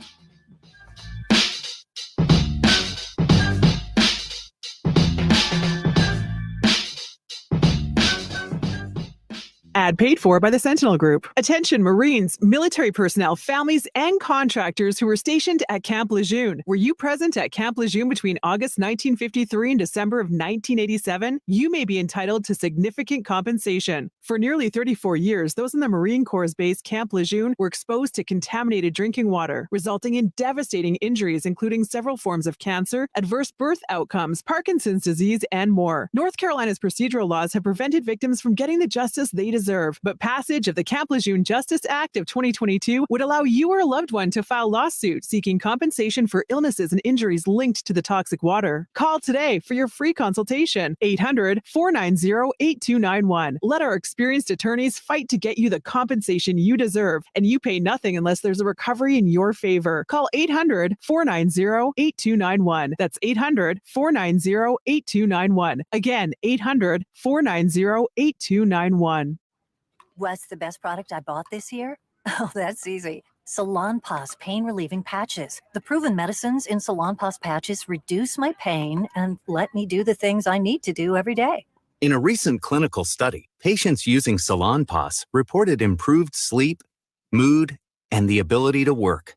They had less pain and were able to reduce their use of oral pain medications. For pain, I use Salon Paws. It's good medicine. He sent me to. Everyday values are at only one place, Frickers. Monday, boneless frickin' chicken wings. Tuesday, traditional frickin' chicken wings. Wednesday is all about that steak. Thursday, frickin' chicken chunks. Frickers, where kids 10 and under eat free every day. Remember draft beer specials, everyday values, and kids eat free every day. The home for money-saving value is the home for fun, food, sports, and spirits, Frickers. The best audio entertainment this fall is on Audible. It's the home of storytelling with audiobooks, exclusive originals, popular podcasts, and more. All in one app. Sign up for a free 30-day trial at audible.com. ESPN 1410 Wing AM weather. The mid-afternoon and early evening will be mostly cloudy and windy, a high near 56. Tonight's going to be mostly clear, a low near 38. And tomorrow's going to be clear, sunny, and windy, a high near 70. I'm Pete Spivak for 1410 ESPN Radio. Justin Kinner back with you here on 1410 ESPN Radio. Get ready, Ohio. FanDuel, America's #1 sportsbook, is coming to the Buckeyes state. And to kick things off, you can get started with $100 in free bets as an early sign-up bonus. Plus, when you sign up today, use my promo code Kinner, Kinner. Then you will be all set for when FanDuel goes live in Ohio. Then you can bet on all of your favorite teams and all of your favorite sports with $100 in free bets. I think that's pretty cool. All you got to do is download the app. When you register, you use my promo code Kinner, my last name, Kinner, and then you're going to have $100 in free bets waiting for you in your account when sports betting goes live here in the state of Ohio. Just download FanDuel's top-rated sportsbook app. It is safe, it is secure, and it is super easy to use. Come on, Dayton, this is your chance to get in on the action. Use my promo code Kinner when registering your account today, Kinner. Have $100 in free bets waiting for you. Come on, it's a heck of a deal. Make every moment more with FanDuel, the official sportsbook partner of the NFL. My brother-in-law died suddenly, and now my sister and her kids have to sell their home. That's why I told my husband we could not put off getting life insurance any longer. An agent offered us a 10-year, $500,000 policy for nearly $50 a month. Then we called SelectQuote. SelectQuote found us identical coverage for only $19 a month, a savings of $369 a year. Whether you need a $500,000 policy or a $5 million policy, SelectQuote could save you more than 50% on term life insurance. For your free quote, call SelectQuote at 1-800-743-8080. That's 1-800-743-8080. Or go to SelectQuote.com. 1-800-743-8080. That's 1-800-743-8080. SelectQuote. We shop. You save. Full details on example policies at selectquote.com/commercials. Oktoberfest at Milano's has begun. We're serving our once-a-year favorites like schnitzel sandwiches and German pizza. Get it to go or stay for the games with NFL Sunday Ticket. See you at Milano's Pizza, Subs, and Taps for big screen football. Ew. Stuck in a cycle of rewashing your clothes? Ugh. Because you can't remove tough laundry odor? Ugh. When detergent by itself can't cut it, use new Downy Rinse and Refresh. With a breakthrough odor-removing formula, it removes odors in one wash, better than the leading value detergent in 3 washes, keeping all your laundry fresh. Now you can break the cycle of rewashing with Downy Rinse and Refresh. I studied Spanish in college and never got fluent. But then I tried Babbel. Want the most effective way to learn another language? In just 15 minutes a day, Babbel's bite-sized lessons will have you learning another language in as little as 3 weeks. Babbel gets you speaking quickly about things you actually talk about in the real world. University studies have shown that using Babbel for 15 hours is equivalent to a semester of college Spanish. If you want to learn a new language, there's no better way than Babbel. Go to Babbel.com to try Babbel for free. That's BABBEL.com. If you need new roofing, siding, or gutters, skylights, or patio enclosures, if you're a homeowner or business and need someone you can trust, don't take a chance. Enhance with Lance. Lance Roofing and Siding in Fairborn has been satisfying customers since 1993 and hold an A+ rating with the Better Business Bureau. Lance Roofing and Siding, 8460 Dayton Springfield Road in Fairborn. Call for a free estimate at 864-2722. That's 864-2722 or online at lanceroofing.com. Oaks the Colonel here with Homestead Feed and Supply. Homestead is proud to introduce Purina feed products, including Fitter, Honor Show Feeds, Depth Charge. Heck, they've even got the golden ticket. Come out to Homestead Feed and Supply, 1833 North Dayton Lakeview Road, New Carlisle. Tell them the Colonel sent you. Hurry and grab the #1 brand doctors trust for cough and cold. Buy Mucinex DM to get cough and chest congestion relief for 3 times longer than 4-hour cough and congestion medicines. 12-hour relief is on its way. Use as directed. Whether you're at home, at work, or in your car, tune in to ESPN 1410 Wing AM or stream us live at wingam.com.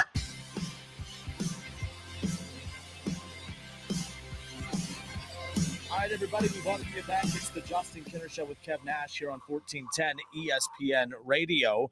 Week 10 of the high school football season is officially upon us. Keith Byers and myself will be on the road for our ESPN Dayton High School Football Game of the Week on Friday night, Northmont and Springfield. And again, so many big games around the Miami Valley, especially within the G-Walk. Northmont and Springfield, a big one right there as well. And then Wayne and Centerville, but there's a lot of talk about the Centerville football program right now. And joining us now, the head coach of the Centerville Elks, Mr. Coach Brent Ullery. Coach, welcome in, sir. How are you? I'm doing great. Thank you so much for having me. Really cool opportunity tomorrow that you guys will be featured on the Today Show. We'll get to that coming up in a moment. But I had to ask you, so we had your game last week against Fairmont, and Keith Byers and I were laughing because we've done this for quite some time. And in this season, I think we've called 3 low-scoring games, like low scoring. I think we had Wayne over Pick Central. That was a 10-9 final. Fairmont beat Miamisburg like 10-9 or 10-7, I believe, a few weeks ago. And then you guys shut out Fairmont 7-0 this past weekend. You guys are built to win in all different fashions and ways, of course, but you guys are also kind of similarly adjusting right now in the absence of Drake Wells, who got hurt a few weeks ago and his season came to an end, and you're trying to adjust Braylon Newcomb into the fold here at quarterback. It's been an interesting few weeks for your team, of course, but a big-time win this past Friday night. I know it wasn't the most aesthetically pleasing for those who love offense, but this late in the season, a win's a win, I'm sure. Oh, yeah, and, anyone that appreciates deep down football would appreciate watching that game from either set of stands. It was a really hard-fought game. The kids played really physical. There wasn't very many mistakes by either team at all when it came to turnovers and penalties and everything. They had a big penalty that extended one of our drives and drastically affected the game. But, it came down to a few plays, and our kids were fortunate to be in those opportunities and to take that opportunity to make those plays. It was a lot of fun to coach. You like to be coaching in those back and forth games where both teams are playing well, and you kind of get to find out at the end who's going to be a little bit better. So it was an exciting night and a big win for our community and our program. You have Wayne coming up tomorrow night. That's always a fun matchup. And there's a lot on the line, again, with your team being 7-2 and right there at the top of the G-Walk, a game behind Springfield, of course. There's Wayne in the middle, also 4-2 within conference play. They're 6-3 overall. But a battle of 2 playoff teams. At this point, obviously, with the playoffs around the corner, this is just a huge opportunity for 2 teams. Yourself, of course, Centerville and Wayne, who've played dominant all season. A big opportunity tomorrow to pick up a big win and head into the playoffs with momentum. I'm sure that's the message that's been delivered to your team all week. Yeah, for sure. I mean, we haven't changed too much about how we prepare because, we tell our kids at the beginning of the year, like we schedule the way we schedule so that every week is like a playoff week. You go back to, Lakota East and Dublin Kaufman and Gahanna Lincoln are non-conference games. I mean, those are all playoff level games against really good teams and everything. And even the scrimmaging of Pickerington Central and St. X and Trotwood Madison and everything, like we've been living the playoff life for quite a while, and that's kind of the dynamic that we like to be in and get our kids ready for. So it's been a good week of practice, and the kids are preparing really hard and really well, and we're excited to be back out there tomorrow night. You talk about being in that playoff mode. I mean, being a member of the G-Walk definitely makes you prepared for that. I mean, and we've called a lot of Fairmont games this year, and I'm laughing. I'm looking at these standings. I'm like, my goodness, there's 1, 2, 3. There's 4 teams better than Fairmont, and not better, but like, you know what I mean? Like ahead of them in the conference. Yeah. And like, that's just, that's insane to me because of how many big wins that they've had. Obviously, Miamisburg is like second to last, and I've watched many games. Their offense is, as explosive as anybody's. This is such a tough conference. I know you're used to getting these questions asked about how tough this conference is, but now that there's only 1 game left in this season and you've gone through the grueling gauntlet that is the G-Walk with only Wayne left. What has this season been like again in this conference, which never seems to disappoint? Yeah, I mean, at the beginning of the year, you look at the schedule and the conference and everything. You look at it and you're like, how are we going to get through it? And then you get to this point this week, and you're sitting here thinking, like, what just happened? It's like been a whirlwind, and it's a blink of an eye, it's over. But no, our conference the competition level is extremely high. The coaching level is extremely high. The kids and the players, they prepare year round, whether they play other sports or not. They're preparing year round to be extremely high competitors, and that's what makes the conference raise up, because every week is a bloodbath, and every week is a test, and the kids, they know that's out there on the horizon, and they prepare all year for it. So, it's truly the definition of your competition lifting each other up and making everyone around you better. So it's exciting. It's exciting. It's tough. I'm not going to lie. It's tough. And our kids will tell you that too, but it's a lot of fun to be in this conference and to be duking it out every week. Yeah, I'm not a big fan of cliches, and I know coaches are full of them, but every time I hear the cliche, there's no easy win in the G-Walk, that is not a lie. Like that, you hear that in some conferences, you're like, okay, come on, like let's be real. There's some wins that you might feel a little more comfortable, but no, that in the G-Walk, there is no easy games, and you don't have an easy one tomorrow against Wayne. I'm really looking forward to that matchup as well. Coach, Drake Wells going out in his season coming to an end. Just talk about, the season he was having was an amazing season, and just for him to go out the way he did, and talk about how much that impacted the team and how they've had to rebound from that, and then to have Braylon Newcomb step in, who I thought made some big time throws in that win against Fairmont last week. Just talk about the progression of him heading into the biggest portion of the season coming up. Sure. Yeah, Drake is a phenomenal player. He's a great leader for our offense as well. And when he went down, I'd be lying if I said it didn't hurt. Everybody kind of looked at it like, oh no, what now? Mr. Reliable. He always knew he was extremely coachable. He knew how to put the team in good positions and everything. So when he went down, it was a little bit of a panic mode on that sideline. We weren't ready for that.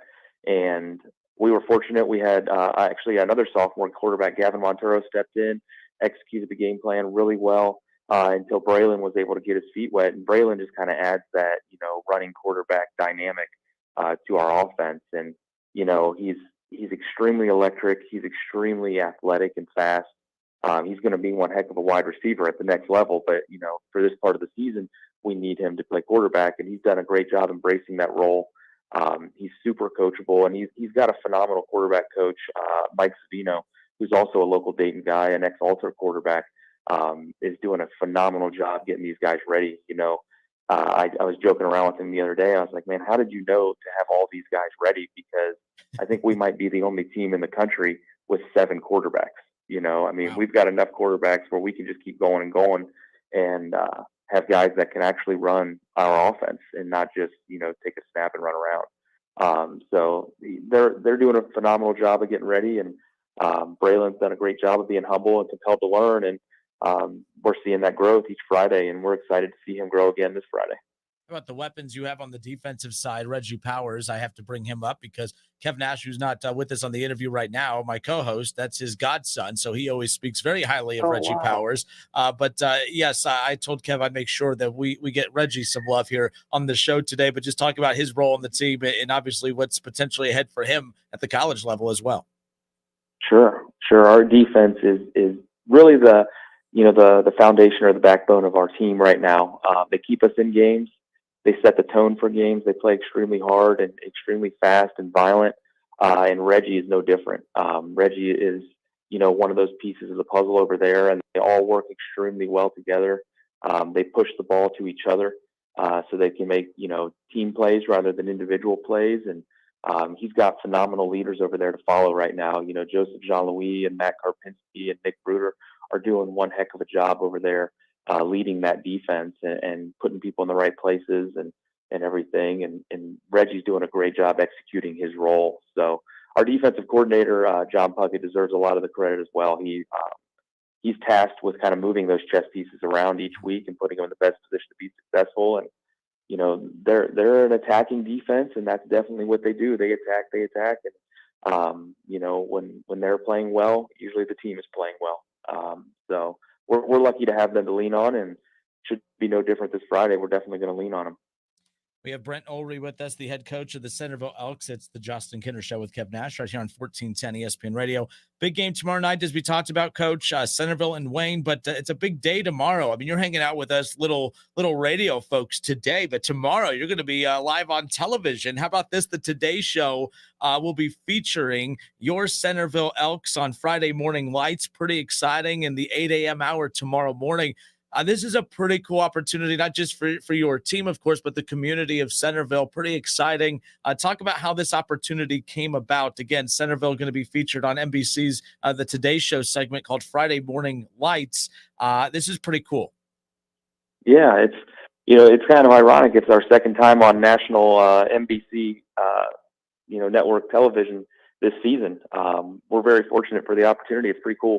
One of our band community members actually wrote into the show and nominated our school and our programs and our district and everything to be on there. And they chose us. So they're going to come out, and Jack Pohl is going to be the anchor because he's an NBC anchor in the area. Jack, yeah. And also, he's a Centerville alumni too. It's a storybook kind of setting for us. So it's going to be really exciting. We'll have all of our fall athletes, our entire band, color guard, cheerleaders, our student section will be out there and on showcase and everything. It'll be really cool, and it's exciting. It's a great way to start our Friday Wayne week off. Absolutely. Really looking forward to that again tomorrow. Again, one more time, on Friday morning, it'll be Friday Morning Lights. Centerville will be featured on NBC's Today Show segment called Friday Morning Lights tomorrow morning in the 8 o'clock hour. We'll also be sharing more information on that on our station pages as well. But, Coach, big day tomorrow, an opportunity to end the season with the win. If chips fall where they might, have a share of potentially the GWAC title. But right now it's, of course, all about just taking that momentum into the postseason, where we'll be pulling for you as well. Head coach Brent Ullery of the Centerville Elks. Coach, thanks so much, sir. Appreciate your time today. Yeah, thank you so much for having us. The Justin Kinner Show with Kev Nash. Presented by Brad Mays with Home Experts Realty. Weekdays at 3 p.m. on 1410 ESPN Radio. So many people here are getting real lasting joint pain relief from QC Kinetics. QC Kinetics has changed my life. I would recommend QC to anybody. The work that QC Kinetics did paid off exponentially. It brought me back to an effective age of almost in my 20s and 30s. QC Kinetics uses cutting-edge regenerative medicine, natural biologics from your own body, precision treatments that can restore and repair damaged tissue in your aching joints, with no meds, no steroids, no drugs, and no downtime. I got a very quick resolution to my pain. It is a all-natural therapy. You're using you to fix you. I got my life back. I got my smile back.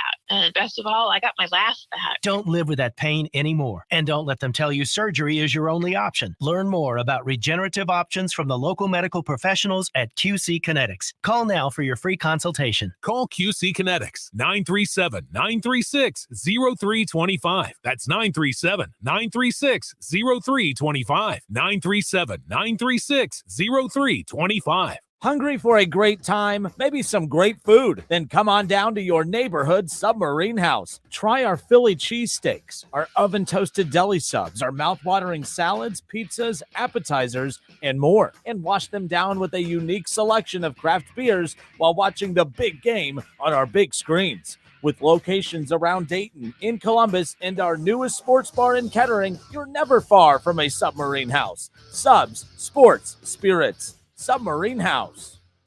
Have you heard? $5,000 sign-on bonus. That's right. My friends at Cordell Transportation are now hiring Class A CDL drivers for home daily dedicated lanes, no-touch freight with brand new equipment, and offering a $5,000 sign-on bonus paid over 18 months, paid orientation, company 401k.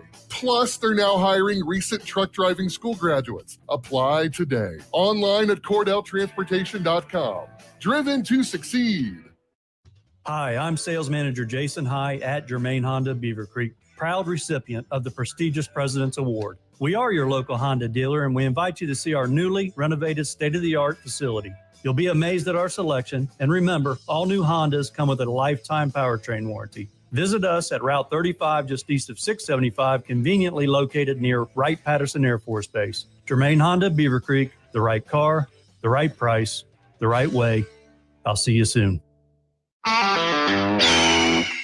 This is for the men who never settle, the ones who miss the fairway all day and still pull out the big stick, the type of guys who will always prefer to be behind the grill than in front of the camera, and the men who never let their friends forget about a high school nickname. This is the Lodge mentality. This is Twin Peaks. Who wants to settle for a single TV? With more TVs, bigger screens, plus our fabulous scenic views, there's more to watch at Twin Peaks. Do you enjoy sports betting and fantasy sports? If so, it's important to know that gambling's not a way to pay bills or earn income. Learn how to set limits and recognize the warning signs for problem gambling by visiting beforeyoubet.org. You can also assess your risk by taking the responsible gambling quiz. Beforeyoubet.org provides free resources to help keep gambling safe and fun for Ohioans. Be a fan with a plan this season and go to beforeyoubet.org to learn more. This is Staples. So rumor has it that Staples has everything I need to ship. That's not a rumor. We have all the shipping supplies and services you need. Boxes? Yep. Mailers? Yep. And I can actually ship there, right? We have UPS right here in store. Huh. What will Staples think of next? Right? No, seriously, I'm asking, what will they think of next? Staples has all your shipping supplies and UPS service in store. And right now, get 25% off UPS Express shipping services. Staples, the best kept secret in shipping. Ends 12/31. Valid only in Staples U.S. stores. The Kinner's Cash Contest is a company-wide contest for your chance to win $2,000 daily. No purchase necessary to enter or win. You will receive an email confirming entry. One winner will be chosen for each day. Contest is open to U.S. residents 18 years or older. Contest is sponsored by participating Alpha Media stations, audience or their parents, subsidiary and affiliated entities, advertising agencies, promotional partners, and members of families or households are not eligible to enter or win. Odds of winning depend on number of entries received. Contest is subject to all applicable federal, state, and local laws and regulations. Void where prohibited. Participants must sign all contest release and waiver forms to be eligible to win the prize. The contest begins on Monday, October 3rd and ends on Friday, October 21st, 2022. To participate in the contest, you must listen to the participating radio station at the specified times and enter the word that wins at wingam.com. Contest sponsors are not responsible for technical failures or malfunctions of any kind. For full contest rules, please visit wingam.com. Decisions of station management with respect to the contest are final. Creative Foam is opening an office in Vandalia, Ohio, and is hiring. On-site interviews Monday through Friday at 3337 North Dixie Drive in Dayton, or apply online at creativefoam.com. There are many ways to catch the Justin Kinner Show with Kev Nash on 1410 ESPN Radio, weekdays from 3 to 6 p.m. You can catch it live right here on 1410 Wing AM, or you can stream the show at wingam.com. But now we have another way that you can take in the show. You can now watch the Justin Kinner Show with Kev Nash live on ESPN Dayton's Facebook page. Listen, stream, watch. It's the Justin Kinner Show with Kev Nash, weekdays from 3 to 6 p.m. on 1410 ESPN Radio.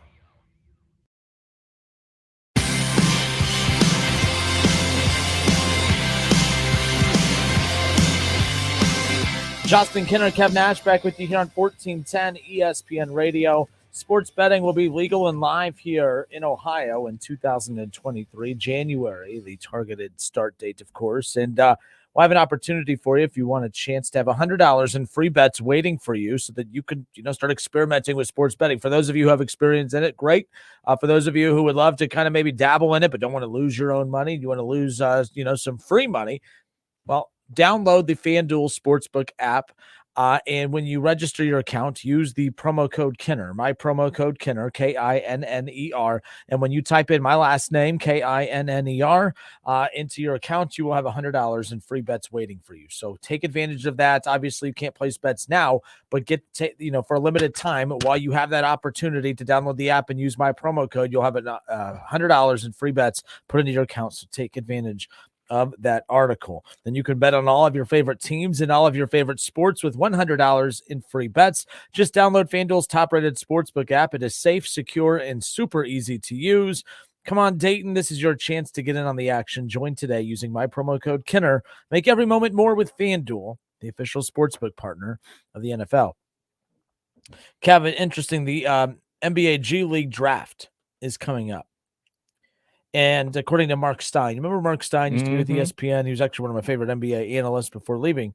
But he said there'll be a couple familiar names in this weekend's NBA G League draft. Vanderblue. Remember Vanderblue? Not ringing a bell. Me neither, but it's in the tweet. But the second name you'll know, Mr. Norris Cole. So Norris Cole will be interesting. He's had I think he's played in Israel. He's played in quite a few. Won a lot of championships over the pond. We had him on the show, a year and a half? It's been about a year. We'll have to get him back on again. It sounds like he's obviously coming back and looking to make a return to the NBA. Nice. Of course, he had one of those, played at Cleveland State, and then gets drafted into the Heatles, and then wins a couple NBA championships. Yep. But, when in my conversations with him talking about just him adapting to the league and doing it with, LeBron in his prime. How about LeBron out of his prime? So 30 whatever points the other night at 47 years old or whatever. But how cool of a career did he have and is still having? I mean, he's winning everywhere he goes. Everywhere Norris Cole goes, he wins. He won in college. He won in the NBA. He's winning overseas and now looking to make a return to the NBA here, at least to the G League route. Norris is interesting. That'd be cool to see him get another crack in the NBA. Absolutely. He had some time with the Pelicans before going overseas and everything like that. But, yeah, it'd be cool for him to get another shot at the NBA. It's the Justin Kinner Show with Kev Nash on 1410 ESPN Radio. We just had Brent Ullery on. The head coach of the Centerville Elks. They have a big game with Wayne tomorrow. But, Kev, how about that we were just talking about? Again, the Centerville Elks going to be featured on the Today Show tomorrow. It'll be in the 8 a.m. hour on NBC. Pretty cool. I guess a band parent kind of submitted, an application form, and they got chosen. And now that whole, the whole community is going to be highlighted tomorrow. But that's pretty neat. And then you go into the fact that, so they'll be on national TV tomorrow morning on the Today Show on Friday morning lights, a little feature that they do. I think it's pretty neat. And then Senior Day. Yeah. And then final game of the regular season. If Springfield loses, which is the game we have Northmont and Springfield. If Northmont knocks Springfield off and Centerville beats Wayne tomorrow, Centerville gets a share of the GWAC title. I believe Springfield, they win tomorrow. They get it outright. Nice. Springfield, I think, has won it like 3 of the last 4 years. Springfield's been on quite a roll. Mo Douglas, He's lost a lot of talent to college, too. And he's still – that Bryce Schondelmeyer, that quarterback for the Wildcats, he's pretty dang good. Special talent up there. But speaking for Centerville – yeah, Reggie Powers. Reggie Powers. Shout out Reggie. But no, Reggie's freaking amazing. But yes, I made sure to give Reggie some love. For sure. But, it's amazing like how the whole community comes together. And that's how it is in every sport. You talk about the band being involved. You talk about the cheerleaders being involved. I know that the football team gets all the praise and the guys on the field and the coaches and everything like that. But it's everybody. It's everybody that's involved with a game day experience. And that goes for every community across Dayton, Ohio, and every community across the country. When your teams do well, the whole student bodies invested as well as the city. So it's pretty cool. So your Guardians went down at the hands of the Yankees the other night, of course. And the Yankees there was no rest for the Warriors. I hope they had a comfortable hotel room, by the way. I hope they had enough room in their hotel room for them. But they lost to the Astros in game 1. Yeah. Have an opportunity to bounce back. I mean, man, my goodness, you went to game 5 with the Guardians, game 1 and 2, just in the next, the coming days, no rest at all. But, I am curious, I know right now Guardians were the last hope of any Ohio baseball fans really kind of paying attention to the playoffs, even though I think the Yankees and Astros is still a very intriguing series. I think, look, watching the Padres and the Phillies has been a heck of a series as well. I mean, there's I'll say this about baseball. I've been talking about how the lack of star power. There's star power all over the place. I mean, you look at the fact that there's Bryce Harper in the Phillies now, and finally, Bryce Harper is getting some, because he leaves Washington. It's not often that your best player, this is why baseball I've always found to be the most interesting sport out there, Kev. The Washington Nationals, they tried with Bryce Harper to win and let him be the centerpiece of their success. They don't do it. They move on from him. They don't sign him. He goes on, signs that mega deal with the Phillies. And then the Nationals, that very first season without him, win a World Series. Mm-hmm. And then the next 2 years after the Washington Nationals won the World Series without Bryce Harper, who was supposed to be the cornerstone of that franchise, he goes on to the Phillies. They sign him for a ton of money. He doesn't even make the playoffs for the next 2 years. It's not that he doesn't win a World Series. He doesn't even sniff the playoffs. So he's in the playoffs for the first time, but there's a lot of star power on that Phillies roster as well. They get Castellanos in the offseason. They're taking care of business, but that series is tied up now in the National League Championship Series. And then the Padres have been a great story. They go and get Tatis Jr., of course, and then, they go and they make some big moves. And then Machado's been playing very well, too. He had a big home run the other night. There's stars all over the place. And then the Yankees, they have a few stars here and there. Ugh. You got to see it close and personal, of course. And then the Astros, the 106-win Houston Astros. I mean, my goodness. Verlander. This is a great playoff. Yes, Verlander. I talk about the time. Turning back the hands of time. When Houston, it's not turning back the hands of time. His hands never turned. Like in Houston, he has been just the last couple of seasons, he's been untouchable. Last season, of course, he had that season-ending injury, which stunk. But the year before that, I remember the Astros played at Great American Ballpark, and I specifically made sure that we went to that game that night because, before now everyone plays everyone starting next year, which is how it should be. At that time, I thought that was the last time we'd get to see Justin Verlander live at Great American Ballpark. But that was a couple years ago, and he's still cruising. He hasn't slowed down. He is a Cy Young caliber pitcher, even at 47 years old. My biggest thing, and we talked about this on Monday's show before the game got canceled, Game 5 got canceled, is doing the guys a disservice because the Yankees obviously played the Guardians. That game got delayed to the next day, and then they played the game at 4 o'clock and then had to go play in Houston the very next day. Even though it's the Yankees, and I don't like the Yankees, I still want things to be kind of fair. Give them a day off, 1 day off, a travel day. We hear this so much in the NBA when you play the 2 games at home and then you got the travel day for the NBA Finals. You get 1 day to get settled so you can go give your best effort. I think it would have been better for everybody involved, not only the New York Yankees, but the media too, to give it a day. Give them a day to get ready for this game versus the Astros, but to no avail. They lost yesterday and they play again today. So that's why I got a big problem with it. It's not that you just play now. You keep on playing. And I understand in baseball we're going to play 2 today. We play every single day in baseball, but this is the most important time of the year. Don't you want guys to be at least have a little bit of rest?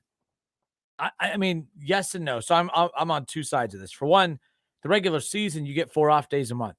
Right. So I don't see rest days being necessary in the postseason. But to the points you made, they're not bad points because from a product standpoint, don't you want to let these series breathe a little bit? The one thing people bitch about the NBA playoffs is that they take too long. But you know what? You realize that's done. It's not done to give the players rest, by the way. You guys do realize that the NBA playoffs, that is not done. Like you're talking about give the Yankees rest. The rest that the NBA players get in the NBA playoffs, that is not done for the players to get rest. That is done because every game you got to get on TV. It lets the games breathe. It lets the Stephen A's and the Max Kellermans of the world break, previewing game 2 that, 2 weeks between games and all that stuff, right? So that's really what it is. You look at the NFL playoffs. I mean, my goodness, you have, the first round, I guess what do they call it? The divisional round or whatever, wild card, divisional round, all that. There's a week in between games. Yeah. There's plenty of time. Yes, it's for them to heal up because it's football, but that's the thing too. Football, regular season, there's 1 week between games. NBA, they're playing the same amount of gap. They don't play back, they don't play back-to-back nights. They don't do that. So in baseball, they're picking up at the same scheduling pattern that they've done all season long. I get why they do it. They can handle, if they could do it for 162 games, they could do it in the postseason. But for the sake of the product, I agree with you from that angle. Yeah, maybe they should consider that. Let these series breathe a bit. Like it's already game 2 tonight. Like, weren't we just talking Yankees Guardians? And we're now talking about a rainstorm hitting New York City. And now the Yankees could potentially be down 0-2. And it's like, what the hell just happened? We couldn't even enjoy the win over the Guardians. Not that you wanted to enjoy that Yankees win, but I do agree with you on that. Let the storylines develop. Let them kind of breathe a little bit. It is too much rapid fire. I will give you that. 162 game regular season. Yeah, get those in every day if you have to. And to your point about letting them breathe, it could have been a whole talking point on every national radio about like the hotel situation that the Guardians had to deal with, about the rain delay. And then that could have looped into conversation like, well, you remember the last time the Guardians had a rain delay? That was in the World Series and they lost that. And then they could have talked about, the Tito decided to bring it, didn't go bullpen in that game. He went with a guy that hasn't pitched in 10 days. Like, you don't get any of that momentum going in baseball because it's on to the next so fast. So there was no talking points about like, okay, what about this matchup? It was just like, all right, the Guardians lost to the Yankees. The Yankees got the Astros next, and it's tonight. Like, there's no, hey, man, let's break down the lineup. No preview. Yeah, nothing. It's just right into it. So, those are one of those things about baseball that kind of frustrate me a little bit. I'm not asking for 3-4 days. I'm just 1 day. Just 1 day. It's the Justin Kinner Show with Kev Nash on 1410 ESPN Radio. I didn't even think of it from that perspective, but you're right. I was ready to disagree with you like I always do and say, Kev, come on. They play every day during the regular season. They can handle it. To be fair, like we're talking college athletics, this isn't about what's best for the student athletes or the fans. it's about what's best for the product, which sometimes benefits the fans. Let it breathe. Baseball should separate these. I think it was ridiculous to go from game 5 right in. Now, technically, it shouldn't have. I guess that was a makeup day. Yeah. But even then, one day, you think one day is enough to kind of let a series breathe? Let them breathe. Imagine, football's different because of the physicality. But the NBA, I don't know. I'm not a fan of it. I'm with you. You've convinced me. And so let me ask you this. So you got the ALDS, and everything like that. So you think these games should be played on the same night? All these games should be played on the same night? The NBA does that. They overlap series. If some go 7 and others are done in 4, the quicker you wrap up a series in the NBA, you could almost have 6 days off. I mean, and then there's the talk of, that actually too much some rest. teams, and they get. I don't know how much those narratives. I mean, you could kind of see where they're coming from with it. But, it is what it is. But but at the same time, I just made this whole argument about it. But I understand from your perspective, they play every single day any other way. So we just convince the other one. Yeah, exactly. But it's a routine for the players. So would that get them out of their routine of playing every single day? It's strange. It's the Justin Kinner Show with Kev Nash right here on Dayton's ESPN radio station, 1410 Wing AM. All right, so Kev, he's on load management right now. Call me Kawhi. I'm going to call him Kawhi. Kawhi Nash. This is his Kawhi day.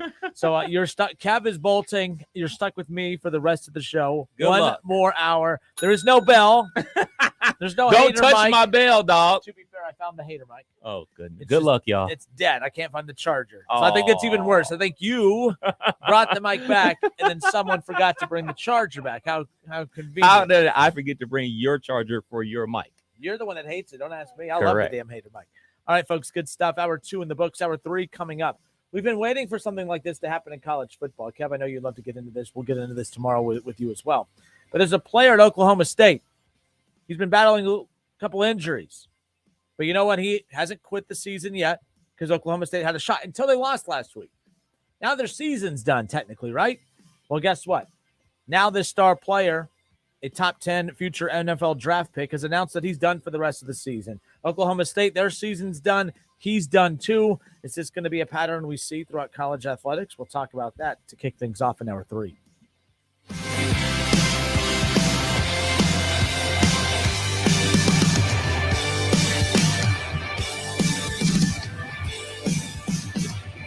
Listen, stream, watch. It's the Justin Kinner Show with Kev Nash right here on Dayton's ESPN Radio, 1410 Wing AM.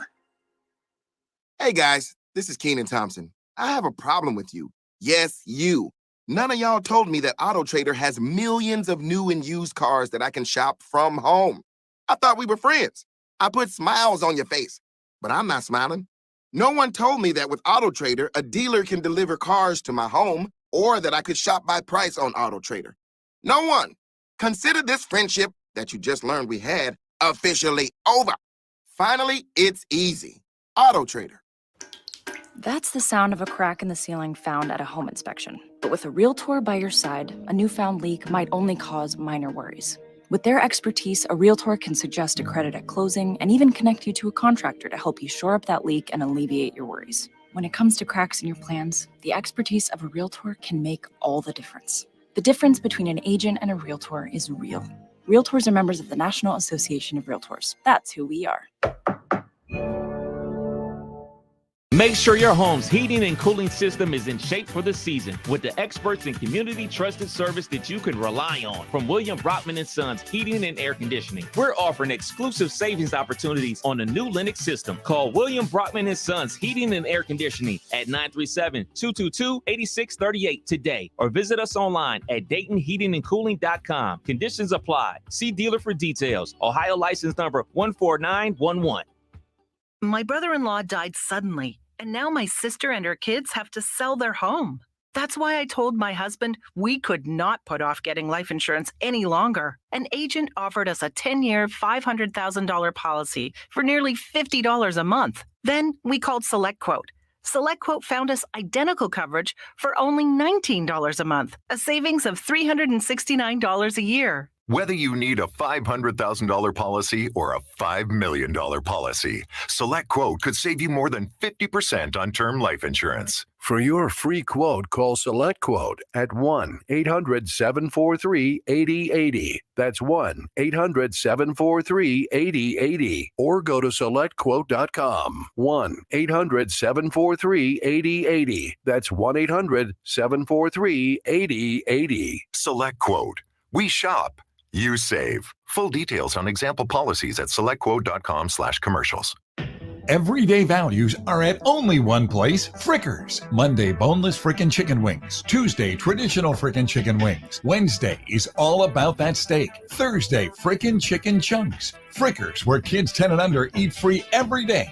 Remember draft beer specials, everyday values, and kids eat free every day. The home for money-saving value is the home for fun, food, sports, and spirits, Frickers. You could save big when you bundle your home and auto with Progressive, but when we just come out and say it, it feels like it falls a bit flat. So instead, we're going to have someone else say it. Because for some reason, when a random person talks about how great something is in a commercial, it's more believable. I saved with a Progressive home and auto bundle. And there you have it. I mean, I'm not sure why she's more believable than me, but either way, you get the point about the saving. Progressive Casualty Insurance Company and Affiliates. Discount not available in all states or situations. O'Reilly. O'Reilly Auto Parts specializes in keeping your car on the road. Not sure how much life is left in your battery? Our professional parts people will test it for free. If it does need to be replaced, we'll help you find just the right one to fit your car. Our Superstar batteries are built to handle even the toughest conditions. Visit O'Reilly Auto Parts today. O'Reilly Auto Parts. With Discover, you can redeem your rewards for cash in any amount at any time. Learn more at discover.com/redeem rewards. Terms apply. O'Reilly. O'Reilly Auto Parts specializes in keeping your car on the road. Not sure how much life is left in your battery? Our professional parts people will test it for free. If it does need to be replaced, we'll help you find just the right one to fit your car. Our Superstar batteries are built to handle even the toughest conditions. Visit O'Reilly Auto Parts today. O'Reilly Auto Parts. Wrestling fans out there. And then Brent Ullery.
Bad weather coming, so it's essential that you're able to see through it when you drive. Michelin wiper blades with advanced technology hug your windshield like a Michelin tire hugs the road, channeling away water, snow, and ice so you can see clearly, drive confidently, and breathe easy. Michelin wiper performance, clearer than ever. Upgrade to Michelin premium wipers today at Walmart, Amazon, Tire Kingdom, and other fine retailers. Finding the right Medicare plan? Oof, no easy feat. Kind of like those dances my granddaughter loves making me do. But then I found Walgreens FindRx coverage. Lets you compare plans online, over the phone, or in person. Made Medicare shopping so easy. Plus, I found plans with low-cost copays. I can get down with that. When you need to talk Medicare, Walgreens is here. Start shopping today at walgreens.com/Medicare. COVID-19 moves fast, and now you can too. If you feel symptoms, even if they're mild, you should test fast. Test positive and at high risk for severe COVID-19? Then act fast with authorized oral treatments that can be taken at home and must be taken within 5 days from when symptoms begin. COVID-19 moves fast, and now you can too by asking your healthcare provider if an oral treatment is right for you. Learn about a treatment option at treatcv19.com. This message is sponsored by Pfizer. When getting the job done right is job one, you need construction equipment that's built right. From compact track loaders to the world's #1 selling compact excavator, the Kubota construction lineup features durable Kubota engines, more comfort, and the versatility to do it all and do it right. Visit your local Kubota dealer today. Go to KubotaUSA.com for full disclaimer. See Columbus Equipment Company, 7570 New Carlisle Pike in Dayton. We are Dayton's home of the Ohio State Buckeyes. Down the sideline to the 10 and drags a defender in the end zone for a touchdown. Jackson Smith and Jigba. A 50-yard scoring strike from C.J. Stroud. He'll hit the Purdue 40. Down the left side to the 30. Henderson to the 20 to the 10. And into the end zone goes Henderson. Don't miss the Buckeyes all season long. Right here on 1410 ESPN Radio and on 92.9 Jack FM. Go Bucks. All sports, all the time. This is 1410 ESPN Radio. WING 1410 Dayton. Dayton's ESPN Radio.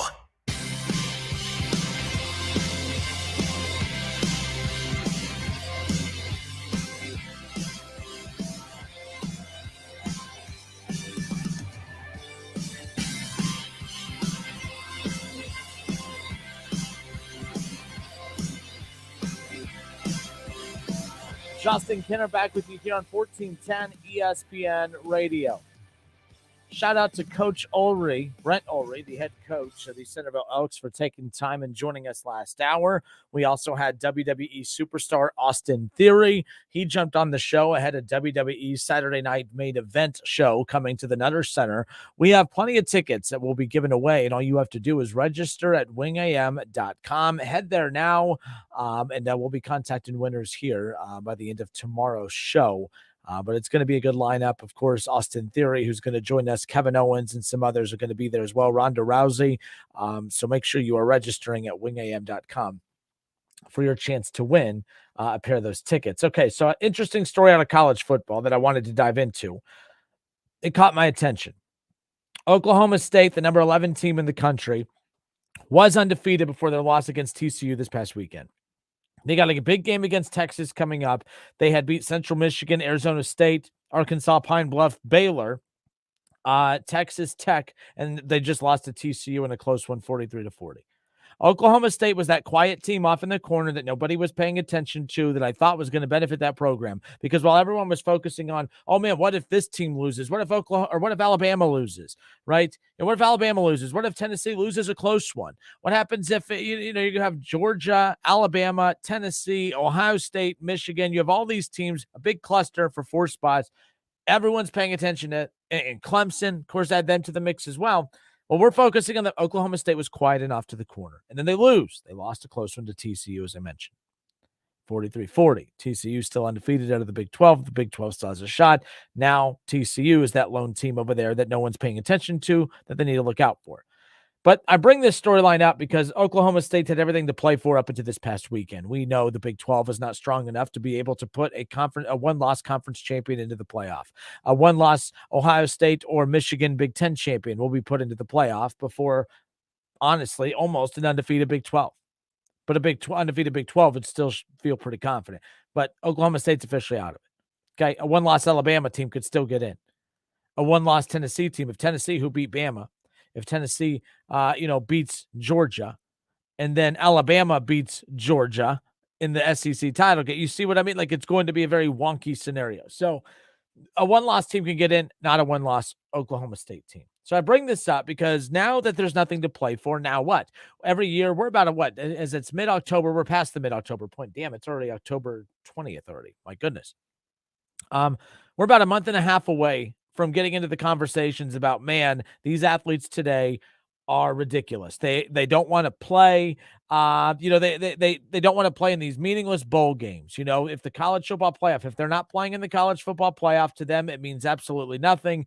They're not playing in the Rose Bowl. They're not going to play in these meaningless bowl games. No matter how much we soup them up, no matter how much we try to prop up these bowl games as meaning something, we all know that they don't. And the reason that they don't is because from the time college football kicks off in September until it ends Thanksgiving Day weekend, regular season wise, all we do, I guess, a week after that, in the first week of December with conference championship time, all we do for that 3-month span is tell everybody that, man, the only thing that matters is that college football playoff poll. Because we do it starting in 2 weeks, every Tuesday night, there's going to be a big network show on ESPN highlighting the college football playoff top 25. We're going to talk about how that poll is the only poll that matters. The top 4 are the only 4 that matter. The 5 and 6 teams kind of matter. They're interesting, but unless you're in the top 4, you don't matter. And then after that, once the college football playoff 4 is set, then we turn our attention to the bowl games and we try telling these kids, we got these great competitive bowl games that you're going to love. No, you just got done telling them for 3 months they're all losers because they're not in the playoff. Of course, they're not going to want to play in these bowl games. But one thing I've been waiting on is, well, if we do know, why is it taking after the regular season for some of these players to bolt if they have high aspirations of getting to the National Football League and they realize that they're playing in meaningless regular season games now? Why would they want to continue to go out there and risk injuring themselves or impacting themselves before the combine? Because keep in mind, the combine's in February? If I'm a 5-star, elite athlete, and I know I'm getting drafted or I know I'm getting graded well, there's a lot of, optimism as far as me being a top, draft pick, a first-round draft pick, millions of dollars coming my way. And my team just got beat. My team's not going to play in the college football playoff. Why would I risk playing in the next 5-6 games just so I can break up with my team after those 5 or 6 games and not play in a bowl game for the same reason why I shouldn't play in these regular season games? If you're not going to play in the meaningless bowl game, why play in the meaningless regular season game to try to position yourself to make the bowl game that you're going to skip anyways? And that's what's happened. Oklahoma State's Brendan Evers is going to skip the rest of the season. ESPN's Adam Rittenberg just reported about an hour ago. Oklahoma State starting defensive tackle Brandon Evers, who has been dealing with an unspecified injury on Thursday, said he's going to skip the rest of the season and begin preparing for the NFL draft. Now, in doing some research on this situation, there's been a lot of hush-hush about his injury. Not a whole lot of knowns about it. The coaches have been doing a lot of similar things as what we've kind of been hearing from Ryan Day about Jackson Smith-Njigba. We're keeping an eye on it. We're monitoring it. And as soon as he's ready and healthy to go, he'll be out there. Well, he's not out there. Jackson Smith-Njigba's not out there. Evers has not been out there. What happens if Ohio State loses coming up to Iowa, which they shouldn't? I don't anticipate them doing that. But what happens if they lose to Penn State in 2 weeks? And then let's say they lose to Michigan. Now, they're not in the Big Ten title game. They're not going to make the college football playoff. Or does he just quit ahead of time there? Like, these things are realistic to think about. Pay attention to what's happening here with this Brandon Evers. I kind of bought into the conspiracy theories out there a few weeks ago that, hey, Jackson Smith-Njigba, he's kind of banged up, that this injury is a little alarming, that he actually probably could have been playing the last couple of weeks, but he's very, very kind of being very extra cautious about not wanting to further this injury ahead of the combine in February. Not the Big Ten championship game, not the showdown with that team up north, not the college football playoff, not the national championship game, the combine. Because that's where these kids are going to make money. We could talk about name, image, and likeness. We could talk about, oh, cool, this sunglasses hut is going to send them some cool sunglasses as part of name, image, and likeness. Oh, cool. Go ahead and wear a cool watch or some cool shoes during a game. Yeah, that's super. That's fantastic. But at the end of the day, the real payday is coming in the NFL. And that's really what they're preparing for. So seeing this Brandon Evers kid, after dealing with this unspecified injury for quite some time, and I don't think it's a coincidence that the second that Oklahoma State gets beat and is out of playoff contention, now all of a sudden he's done with 6 weeks left to go in the regular season. You don't have to like it. I don't like it, but that's where we're at. And to think that it won't happen at Ohio State, you are wrong. It happened at OSU, and there's a good chance it could happen at OSU as well. Difference is I don't think it's going to be announced as, hey, I'm quitting on my team. Brendan Evers, I'm very surprised that this came out this way. That means it must have been not a mutual parting of ways. But look, we've seen guys like in the past, like Chris Olave and others who didn't participate in the Rose Bowl. It was not shaped as, oh, they're quitting on Ohio State. It's, no, they're not going to play in this game because they're preparing for the NFL draft. So whoever the PR people are for Oklahoma State, they clearly, I just don't think the relationship with Brandon Evers is as strong as what it is for Ohio State, because Ohio State protects their athletes. When their athletes quit on them, they protect them and say, hey, they're going to go ahead and they're not going to participate in the Rose Bowl. Participate. What? As if everyone else, like, hey, Quentin or CJ Stroud, are you going to participate in this week's game this week? What do you mean participate? That's why I love the wording. It protects the athletes. So I give Ohio State that. They've adapted to the new era of athletes who, hey, what's in it for me? If it's not in it for me, big picture, I'm not in it. Okay, it's a business decision, cool. But Ohio State knows they can't put their players on blast and throw them under the bus when they decide to put themselves first, because then up-and-coming star athletes who are pondering whether or not they want to go to Ohio State, they're not going to pick them. They're not going to pick Oklahoma State. If this kid, who made a good business decision, by the way, if this injury is going to be something that's nagging him the rest of the way, why risk furthering that injury playing for an Oklahoma State team that's not going to win anything, that you're not going to make the playoff, you're going to play in a meaningless bowl game? Why put off the inevitable of announcing you're going to focus on the draft? Why do that in early December when you could do it now and heal up even more? So the difference is Oklahoma State could they could have protected this kid. They could have said that, right now we're going to keep him off to the side and making sure that he's getting better and healthy each week, which is what I think Ohio State's doing with Jackson Smith and Jigba. I could be wrong. I've been wrong on a lot of things in life. I'll probably be wrong on this. But I don't believe that Jackson Smith and Jigba is a week-by-week thing. I think Ohio State is going to hold his hand each and every week, and until there are no more weeks to talk about his injury and him coming back, eventually it's just going to be, oh, would you look at that? A season-ending injury that was week to week. I think we're going to see a lot more of this Brendan Evers situation in college football, and I think we're seeing it just play out in a different light with Jackson Smith and Jigba. So Josh Maloney said, didn't Chris Olave do this last year? Yes. Chris Olave did do this last year, did it in the Rose Bowl game. But again, remember how Ohio State handled it. They handled it differently. Ohio State did this whole thing of like, oh, well, he is, choosing not to participate in the Rose Bowl. Who participates in the Rose Bowl? Who participates? I mean, does Ryan Day go around the room and say, hey guys, show of hands, who's going to participate in the Iowa game this week? No, they don't do that. Lindenwood, I don't know who's the team that UD has to open up the season this year. Do you think Anthony Grant's going to go around Tumani Kamara and Deron Holmes and Malachi Smith and hey guys, show of hands? Who wants to participate in the Lindenwood game?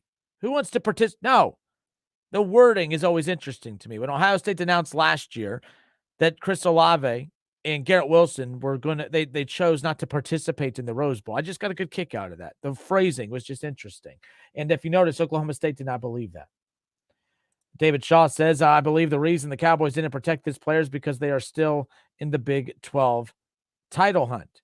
And I get that, but I think Ohio State, Ryan Day and the Buckeyes, and Shaw, you're completely right. These teams shouldn't be happy about it. Don't get me wrong. Ohio State and Oklahoma State, Ohio State should not have been happy for Chris Olave and Garrett Wilson. I would have been pissed.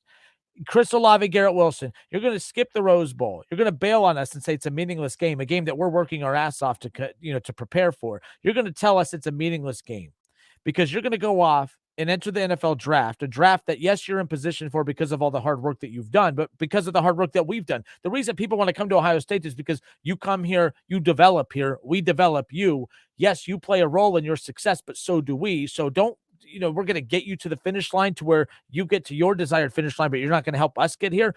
What if Ohio State loses to Utah last year? Do you guys realize that Ohio State last year lost 3 games in one calendar year? When they got the blowout loss in the national title game in early 2021 against Alabama in the title game. Okay. Then they lost to Oregon and then they lost to Michigan, all in one calendar year. Imagine if they would have lost to Utah. That would have been 4 times in a 1-year span that Ohio State would have lost. That was a big game last year. For a meaningless bowl game, it had a lot. There was a lot on the line for Ryan Day. So, Shaw, I agree with you that, yes, there was still a lot on the line for Ohio State in that particular Oklahoma State in this particular situation. There was a lot on the line for Ohio State as well. But Ohio State knows big picture, we cannot slap the hands of these athletes and say you are selfish and wrong for doing this, because they're not the last ones that are going to do it. And we have to act hip, and we have to act cool, and we have to let these athletes know that, hey, we support you quitting on us. That's the difference. So, Shaw, I agree with you. That's why they're not helping him, because they're pissed off. But Oklahoma State has to put their big boy pants on and realize that the college athletes, they run everything. You got to play to their egos. You got to tell Evers, we appreciate all the work you've put in. We're going to support you in the draft, and we look forward to, supporting you on draft day, blah, blah, blah, blah, blah. It stinks because you have to kind of cave into them, but that's what's happening. I'm not a fan of it. I'm used to having these conversations in early December after conference championship weekend when all the players start quitting. Oh, I'm sorry. I mean, not participating anymore. Yeah. That's where I'm at. But 518-1410, 518-1410. That's the number to call and jump in on the conversation. Shaw countered back with, and they are butthurt. He decided to opt out. Oh, absolutely. Yeah. Yeah, I mean, we could put these right opting out. It's quitting. Evers did not opt out of the regular season or the rest of the regular season. Evers quit on his team. Chris Olave and Garrett Wilson last year quit on their team. If Ohio State doesn't make the college football playoff this year, watch how many players opt out, quit on their team. It's annoying. We got to it's okay to tell athletes that, hey, it's okay for you to make decisions for yourself, but that does not mean that you are immune to being called selfish. These are selfish decisions, but you know what? This is a selfish game. Programs are selfish with how they go about constructing rosters and how they go about handing out scholarships and how they go about, playing time and management and all that fun stuff. I'm not saying that the colleges are the victim here. I'm just saying just because colleges, abuse their powers too, doesn't mean that the athletes are immune to being called selfish when they're selfish. Trey Green says on YouTube or on Facebook, he goes, yeah, it's sad. And now they will have NIL money too. That's the other part of this. I don't know much about Evers to know how much NIL money he has coming into him. But, sometimes it's like, I don't know how this money comes into these athletes in the name, image, and likeness scenario, but are there stipulations on you need to be out on the field? Who knows how much money Jackson Smith and Jigba has name, image, and likeness wise this upcoming season. By the way, I had someone message me saying, what do you have against Jackson Smith and Jigba? I have nothing against him. I'm if he came out and announced that he's done for the rest of this season because this injury is a little too delicate and he can't risk furthering it before next year's combine in February, which is only 5-6 months away, I support it 100%. I support it 100%. And I actually think we as fans can learn to sympathize with these guys a lot more if they just came out and told us what we already know they're doing. I think the reason guys like me and others get pissed off is because when they try talking to us like we're stupid, like we don't know what's going on. You know what I'm saying? That's what I'm saying. Just come out and say, hey, I'm so close to getting to the end goal of getting to the NFL. I came to Ohio State because that's where I wanted to go. I wanted to get to the NFL, and I knew Ohio State could help me do that, and I'm this close. Jackson Smith and Jigba. Just come out and say it. This injury is a little too delicate that I cannot further risking this injury getting worse and putting myself behind the 8 ball when I'm so close to accomplishing my goal. I would sympathize with that. I would relate to it, and I would applaud it, and I'd say, I appreciate your honesty. Thanks for showing us as fans respect by giving us but Ryan Day and the constant lying and the constant just kicking the can down the road mentality, I'm tired of it. Tell us whether or not he's hurt or not. I use this Evers conversation to transition into the Jackson Smith and Jigba thing. I guess he was fully padded up and catching balls out of the jugs machine today, but he wasn't out on the field during practice and stuff. You're healthy enough to run routes. You're healthy enough to catch passes. You're healthy enough to be active all around the field, but you're not healthy enough to practice with the team. You're not healthy to be out on the field with the team on game days. So I don't get it. Dave Biddle and Jay Book and some of the guys I follow on social media that cover Ohio State all do a great job. They also no limping. There was no, he wasn't, you know what I mean?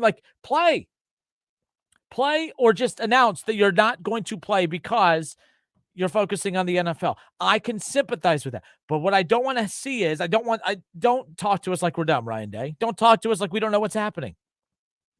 And don't say we don't deserve. Who are you? Why do you think that you deserve that? We're fans. We're the whole reason you exist.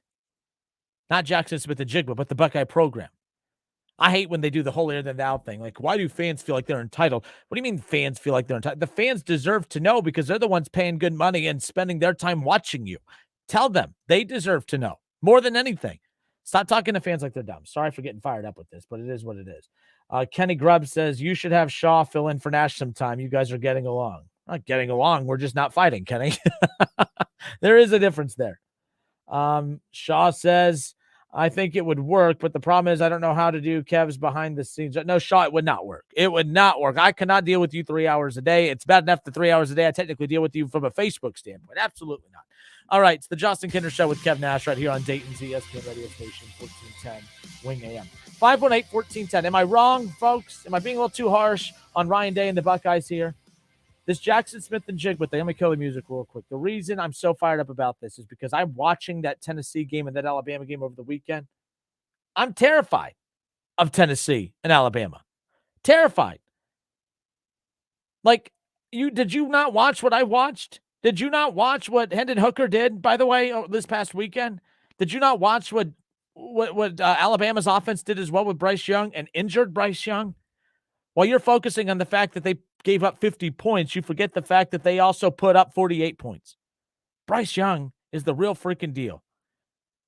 And if it wasn't for his injuries and stuff, I just golfed with Archie Griffin a few weeks ago, the only two-time Heisman Trophy winner. Honestly, if it wasn't for the injuries of Bryce Young, we would be, I think we would be embarking on him joining him as the second two-time Heisman Trophy winner. That's how good he is. And C.J. Stroud's that good, but he needs help, more help.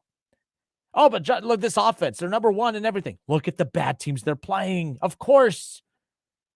By the way, they're not only good because they're playing bad teams, but I think that their offense, their numbers are inflated a little bit.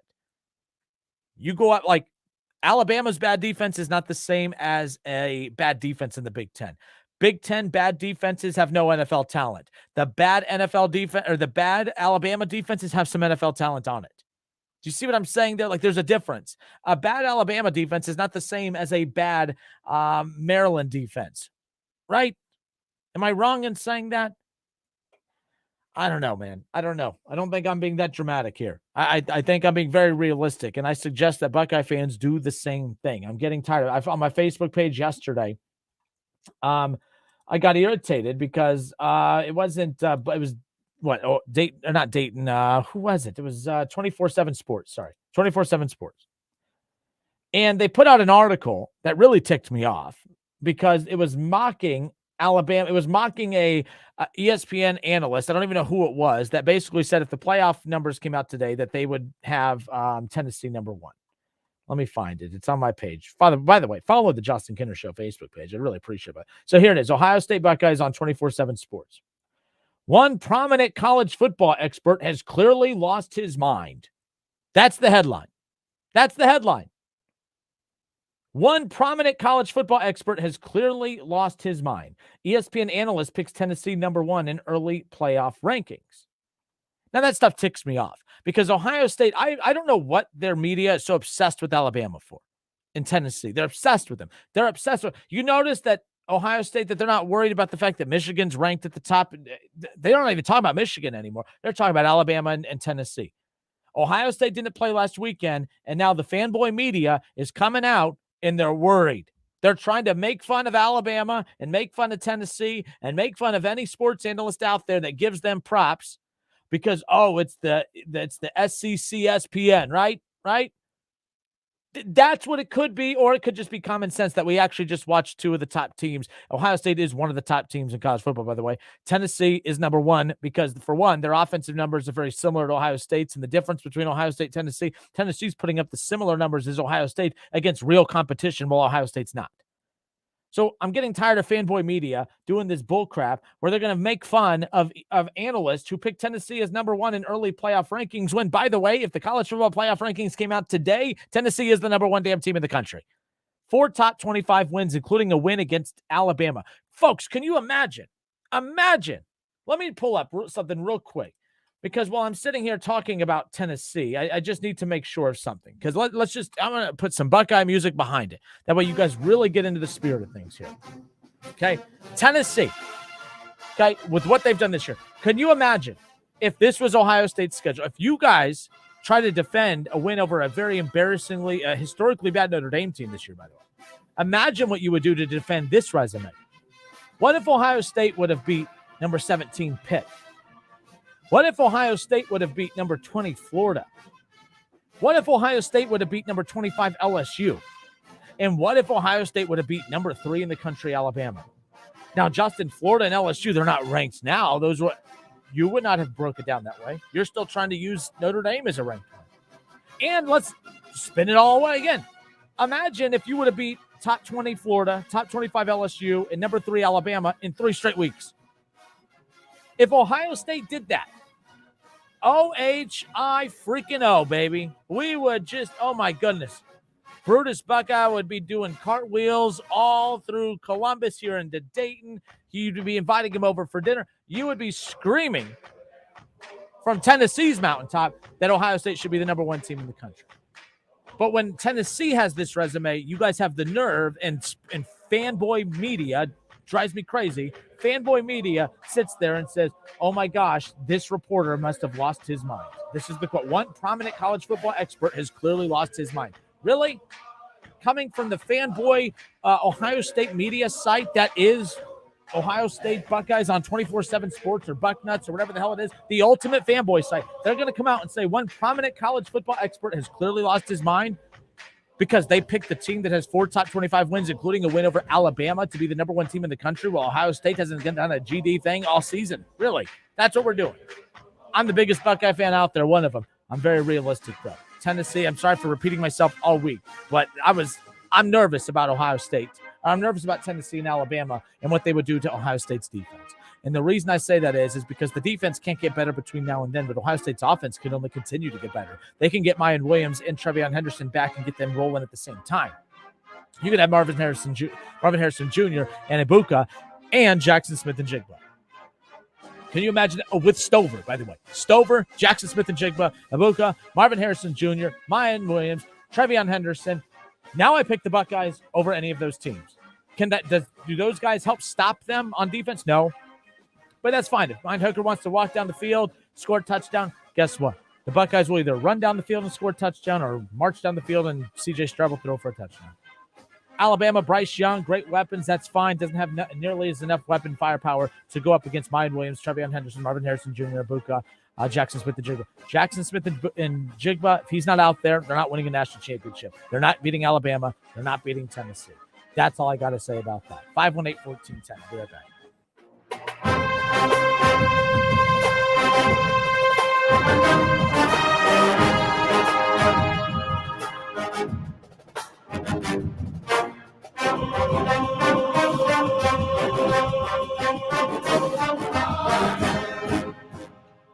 The Justin Kinner Show with Kev Nash. Presented by Brad Mays with Home Experts Realty. Weekdays at 3 p.m. on 1410 ESPN Radio. ESPN 1410 Wing AM weather. The mid-afternoon and early evening will be mostly cloudy and windy, a high near 56. Tonight's going to be mostly clear, a low near 38. And tomorrow's going to be clear, sunny, and windy, a high near 70. I'm Pete Spivak for 1410 ESPN Radio. Weather is brought to you by Cullet Propane. 98% of their customers recommend Cullet. If you wouldn't recommend your current supplier, check them out at culletpropane.com. Ohio, DraftKings Sportsbook is coming. To celebrate, all new customers will receive $200 in free bets. Plus, 5 lucky customers will win a $100,000 free bet. That's right. DraftKings Sportsbook is giving you $200 in free bets just for signing up today. No deposit required. Plus, you'll be entered to win a $100,000 free bet when you sign up. Download the DraftKings Sportsbook app and sign up with code WING1410 to get $200 in free bets to use once mobile sports betting hits Ohio. Plus, 5 customers will win a $100,000 free bet only at DraftKings Sportsbook with code WING1410. Gambling problem? Call 1-800-589-9966. 21 and up. Physically present in Ohio. Eligibility restrictions apply. See terms at DraftKings.com/sportsbook. Subject to regularity licensing requirements. 1 per customer. $200 issued as $825 free bets. No purchase necessary for sweepstakes. Void where prohibited. Ends first day. DraftKings is allowed to operate in Ohio. See terms at dkng.co/OH. Did you hear about Taco Bell's apology? Yeah, they apologized for going too far with their breakfast. Like the naked egg taco and chicken biscuit nachos? It was too much. All you need in the morning is tasty, simple food. Like the breakfast crunch wrap. Fluffy eggs, melty cheese, sausage, crispy hash browns, wrapped in a warm tortilla. Or, as some call it, a breakfast crunch thing. Grab one today, only at Taco Bell. At participating U.S. Taco Bell stores during breakfast hours only until 11 a.m. while supplies last. Contact local store for hours and participation, which vary. It's a new day because COVID vaccines just got a big update. So all the big stuff coming up this fall, well, now you can say, you bet I'll be there. Because updated COVID vaccines protect against both the original COVID virus and Omicron. And everyone 5 and older can get one.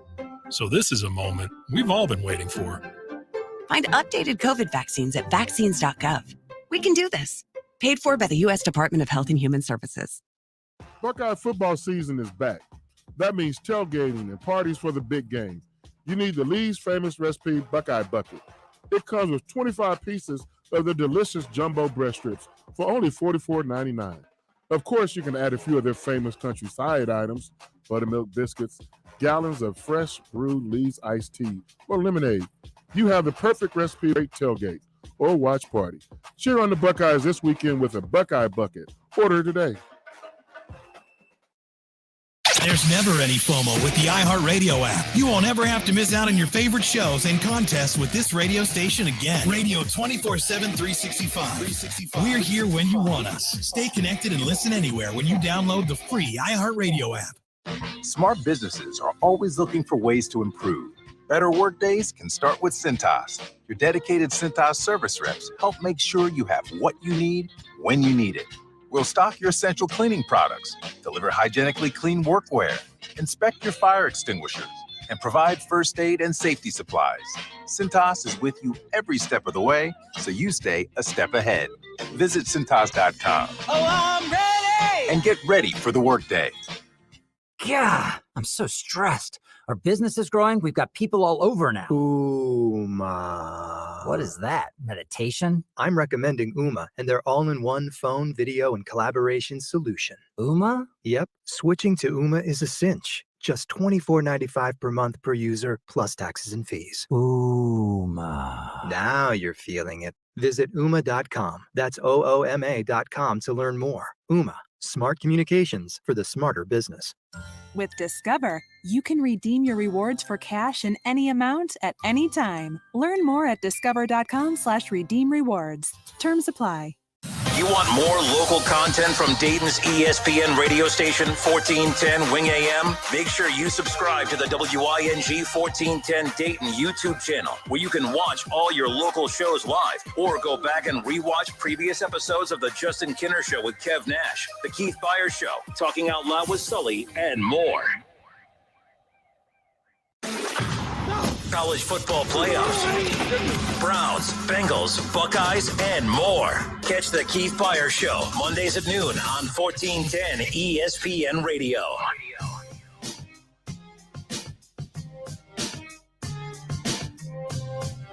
Justin Kinner back with you here on Dayton's ESPN radio station, 1410 Wing AM. We're live on the Justin Kinner Show Facebook page. Head there now and jump in on the conversation there. So, last weekend, what an unbelievable weekend in college football. That Penn State-Michigan game, of course, and then the Alabama-Tennessee game. That was just, that's really what's kept everyone kind of going throughout the week, is talking about the impact that both of those games had as far as the real playoff contenders are concerned. And now that we're at the point now, as we've kind of dug deeper and deeper into the season here, the 12-team college football playoff is why all these games don't matter. Alabama-Tennessee last weekend means nothing in the 12-team college football playoff. Because you know what we're talking about right now in a 12-team college football playoff? Nothing. Tennessee beat Alabama last week. Cool. There was no urgency because Alabama's still going to make the playoff. Tennessee's still, fine. That's a great win for them, but fine. Okay, cool. Tennessee, you're in the playoff conversation. Tennessee could have lost to Alabama last week. Still in the playoff conversation. Tennessee could, and then, Georgia could then beat Tennessee coming up. And then Alabama could beat Tennessee or Georgia in the Big Ten or the SEC title game. All three of them have a loss. I guess Georgia would then pick up their second loss or first loss, whatever. Like, all three teams are in the college football playoff. If you think you're mad at two teams making a 4-team college football playoff, what are you going to do when Alabama, Georgia, a Tennessee, and an Ole Miss all make the college football playoff. What are you guys going to do then? What are you going to do then? That's 4 of the 12. And then there's Ohio State, and then there's Michigan. So that's 6. Where else are we going with this? There's UCLA and what? USC. That's 8. Who are the other 4? We can easily fill this out. UCLA is going to be 9. I mean, look, Texas, 10. I mean, this is going to be so easy to fill up. It's going to be the same teams every year. Hell, Oklahoma State's still in the playoff if that's the case. Look, this is I'm just not a fan of the 12-team college football playoff. But last weekend was so amazing. Big game after big game. Big games this weekend. To me, all I see is when I see, like, for one, this is a big game right here. It's a top 10 showdown. Number 9, UCLA on the road at number 10, Oregon. Now, you guys see a top 10 college football playoff showdown. What I see is another example of the Pac-12 shooting itself in the foot. This should be 6-0 UCLA on the road at 6-0 Oregon. But Oregon, it's okay. It's a forgivable loss losing to Georgia if it was like a close one. If Oregon could have shown that, hey, we're the face of the Pac-12, and we go in there and we lose a one-possession game against Georgia to kick off the season, then you know what? So be it. That's a forgivable loss, and I'm still excited about this top 10 showdown. I'm not excited about this top 10 showdown because the one thing that the college football playoff, especially in the 4-team format, the one thing that they have told us every year for the last 8 years, you can lose, you can't get blown out. Oregon didn't lose to Georgia. They got blown out against Georgia. They are not in the college football playoff conversation. Oregon could win the Pac-12 championship. Doesn't matter. They're not in the playoff. No team has made the playoff lose with any losses where they've gotten blown out. Period. Now, I think, if I'm not mistaken, Clemson blew out Notre Dame in the ACC title game, in that weird 2020 COVID season. Okay, that's fine. Whatever. That was a weird year anyways, but you know what I'm saying? Like, it's just those types of situations. I'm not a fan of that. But no, you see, Oregon's not getting to it. So here's what the Pac-12 is going to do, okay? Utah loses 2 games, and then they lose to UCLA. Then Utah goes and screws over the Pac-12 by beating USC. Now, I shouldn't say Utah screws over the Pac-12. USC screws over the Pac-12 by losing to Utah. USC could have strengthened their, resume by beating Utah, remaining undefeated, and then heading towards that showdown with a potentially undefeated UCLA down the stretch. Now that's not the case. So Oregon then loses to as we talked about, Georgia in blowout fashion of the week. So now this top 10 showdown means nothing. The Pac-12 is supposed to be on full display with this top 10 showdown, and although it is still technically a top 10 showdown, it's not a top 10 showdown. It's a battle of nothing. UCLA is looking to get another top 10 resume win on their resume, right? Like, this is a big opportunity for UCLA, or we might find out that UCLA has just been a fraud this whole time as well. I don't know. I don't know what to make of this game. Oregon's a 6-point favorite. So I'm interested in that matchup, but all I see is what could have been. This could have been the matchup of the weekend. UCLA and Oregon could have been the matchup of the weekend. The other matchup that, instead of being excited about it, all I keep looking at it as is the what could have been matchup is Texas and Oklahoma State. What could have been. Texas, number 20 in the country. Oklahoma State, number 11. Texas 5-2, forgivable 2 losses. Of course, they would have been if Quinn Ewers does not go down against Alabama. Alabama would have picked up their second loss of the season just last weekend against Tennessee, and Texas would have been undefeated if Quinn Ewers is still healthy. But they have 2 losses. They lost to Texas A&M. Or not Texas A&M, I'm sorry. They lost to, who did they lose to? Texas Tech. My apologies. Texas loses to Texas Tech, all without Quinn Ewers. Quinn Ewers comes back. They've been rolling again. So Texas and Oklahoma State, still a big game for Texas, a 2-loss team, to remain in the playoff conversation. They will remain in the playoff conversation because the committee has specifically said that they do account injuries into how they lay out the college football playoff rankings. Texas has 2 losses. They have 2 losses without their starting quarterback, Quinn Ewers. They're undefeated with Quinn Ewers. They would have beat Alabama with Quinn Ewers. Therefore, Texas, if they beat Oklahoma State, they're going to be right back into that playoff conversation, whether you guys like it or not. But instead of being excited about this 5-2 Texas team that technically would be viewed as undefeated in the eyes of the committee with Quinn Ewers back, instead of them going up against what should have been an Oklahoma State undefeated team, they lose 43-40 to TCU last week. And now, instead of being excited about this Texas-Oklahoma State matchup, all I see is what could have been. Oh, what could have been. It's a good matchup, just like UCLA and Oregon, but instead of being excited about it, all I see is what could have been. How about Mississippi State and Alabama? Mississippi State, a two-loss team already, whatever. Alabama is a 21-point favorite at home. Alabama, they don't lose often, and when they do lose, they come out firing in the next game. It stinks to be Mississippi State. If Mississippi State thinks that they're about to roll in to Tuscaloosa and go at Alabama the way Tennessee did, not happening. Alabama, 21-point favorite. They're going to win by 40 or more. I think they just pound Mississippi State this coming up weekend. How about Kansas State, TCU? Not the most intriguing, aesthetically pleasing matchup, but TCU is a 6-0 undefeated top 10 team. They're number 8 in the country. They're the home team. They're welcoming in Kansas State. Just because I know this is how the Big 12 rolls, TCU will lose to Kansas State this weekend. Because the Big 12, anytime, they're like the Pac-12. The Big 12 and the Pac-12 are constantly screaming for college football playoff expansion because of the teams that they have in their conference screwing them over. Instead of TCU, who's 6-0, number 8 in the country, playing like the true number 8 team in the country and blowing out the number 17 team in the country, no, they're going to let Kansas State hang around, and they're going to lose at home against Kansas State, period. Big 12 in trouble because the teams that they should be able to rely on, they can't. They just can't. The Pac-12 similar. Instead of holding their programs accountable and saying, hey, TCU, get your head out of your ass. Hey, what's going on? Looking at, Oklahoma. What's going on with you guys? Do your job. Do your job.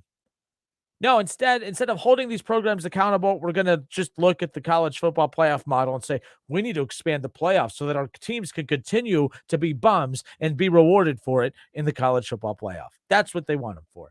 I have no clue why I'm so angry at this. It's just this should be a better weekend of college football, but Oregon screwed it up in week 1. I'm not mad at them for losing. I'm mad at them for getting blown out because they're frauds. I don't believe in Oregon. Oklahoma State, you should have won last week. You should have beat TCU. You're the better team. You're the real legitimate college football playoff contender out of that conference. I know Texas will be positioned that way because it's Texas, but Oklahoma State's the best team in that conference this season. They should be the front runners, but they lost to TCU 43-40. Unbelievable. Unbelievable. I can't stand the Big 12. I can't stand the Pac-12. All they do is whine and complain and moan and make excuses. Where's Kev's excuse bell? He's not here.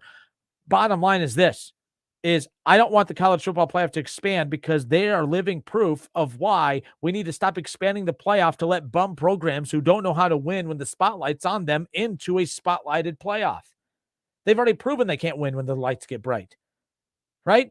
Now, I'm not saying Alabama. I mean, come on, Alabama. They know how to win when the spotlight is on them. The difference between them and Tennessee is Tennessee had the ball last. I mean, my God, both teams are really good. But Oklahoma State choked.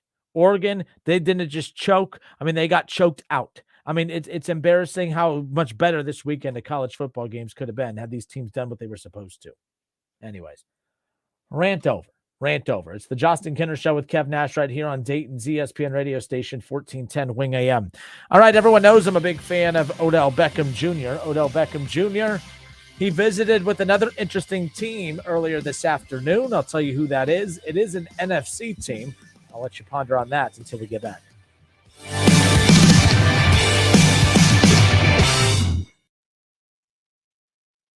It's the Justin Kinner Show with Kev Nash. Justin, you're awesome, baby. Right here on 1410 ESPN Radio.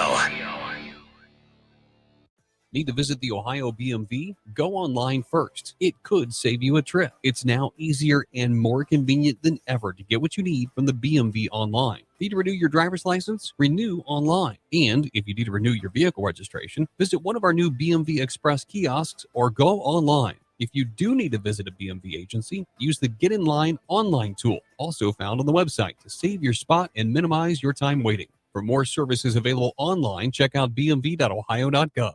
Urology Specialists of Ohio are here for you. Men, your good health is important to them. Their knowledge of specific male anatomy, prostate issues, and how to help in your healing is their main focus. Urology Specialists of Ohio are now accepting new patients at all locations: Beaver Creek, Springfield, Urbana, Xenia, and London. They have been in practice for over 20 years with over 80 years of experience between 5 physicians. Call today. They can schedule your appointment in a timely manner with little wait time. Online at urologyspecialistofohio.com.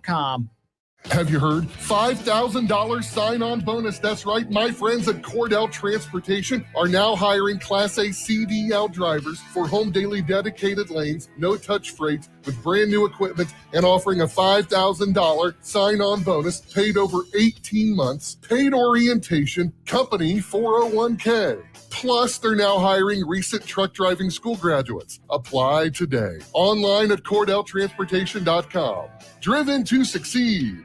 Football and Fireball is a match made in heaven, and by heaven, of course, we mean Twin Peaks. Spice things up next game day with a shot of our favorite cinnamon whiskey. And NHL is back with a doubleheader to kick off the season stateside. Watch at Twin Peaks and break the ice with shareable bites for the whole team. Are you a fan of Twin Peaks? Sign up for our e-club to stay up to date on all things Twin Peaks and score free stuff. It's easy. Just visit twinpeaksrestaurant.com/peaks-club to get started today. Twin Peaks, eats, drinks, scenic views. Seal off drafts, dust, moisture, and more with MD Weather Stripping from Menards. We have the Midwest's largest selection of in-stock weather stripping with over 130 products available to take home and start saving on energy costs today. Save time, money, and energy costs with 11% off all MD Weather Stripping right now at Menards. Good through October 23rd. Savings are mail-in rebate. Some exclusions apply. See store for details. Save big money at Menards. Do you enjoy sports betting and fantasy sports? If so, it's important to know that gambling's not a way to pay bills or earn income. Learn how to set limits and recognize the warning signs for problem gambling by visiting beforeyoubet.org. You can also assess your risk by taking the responsible gambling quiz. Beforeyoubet.org provides free resources to help keep gambling safe and fun for Ohioans. Be a fan with a plan this season and go to beforeyoubet.org to learn more.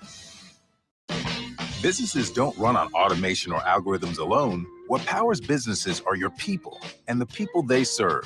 At Cintas, your dedicated service reps understand what you need to help you keep your employees feeling safe, comfortable, and performing their best. So your business can too. For workwear, essential cleaning products, first aid and safety supplies, and fire protection services, visit Cintas.com. Oh, I'm ready! And get ready for the workday. Yeah, I'm so stressed. Our business is growing. We've got people all over now. Ooma. What is that? Meditation? I'm recommending Ooma and their all-in-one phone, video, and collaboration solution. Ooma? Yep. Switching to Ooma is a cinch. Just $24.95 per month per user, plus taxes and fees. Ooma. Now you're feeling it. Visit Ooma.com. That's OOMA.com to learn more. Ooma. Smart communications for the smarter business. With Discover, you can redeem your rewards for cash in any amount at any time. Learn more at discover.com/redeem rewards. Terms apply. The Justin Kinner Show with Kev Nash. Presented by Brad Mays with Home Experts Realty. Weekdays at 3 p.m. on 1410 ESPN Radio. On Twitter, make sure to give us a follow. Search 1410 Kinner for Justin Kinner on Twitter. That's 1410 KINNER. And ESPN Dayton for the station Twitter handle.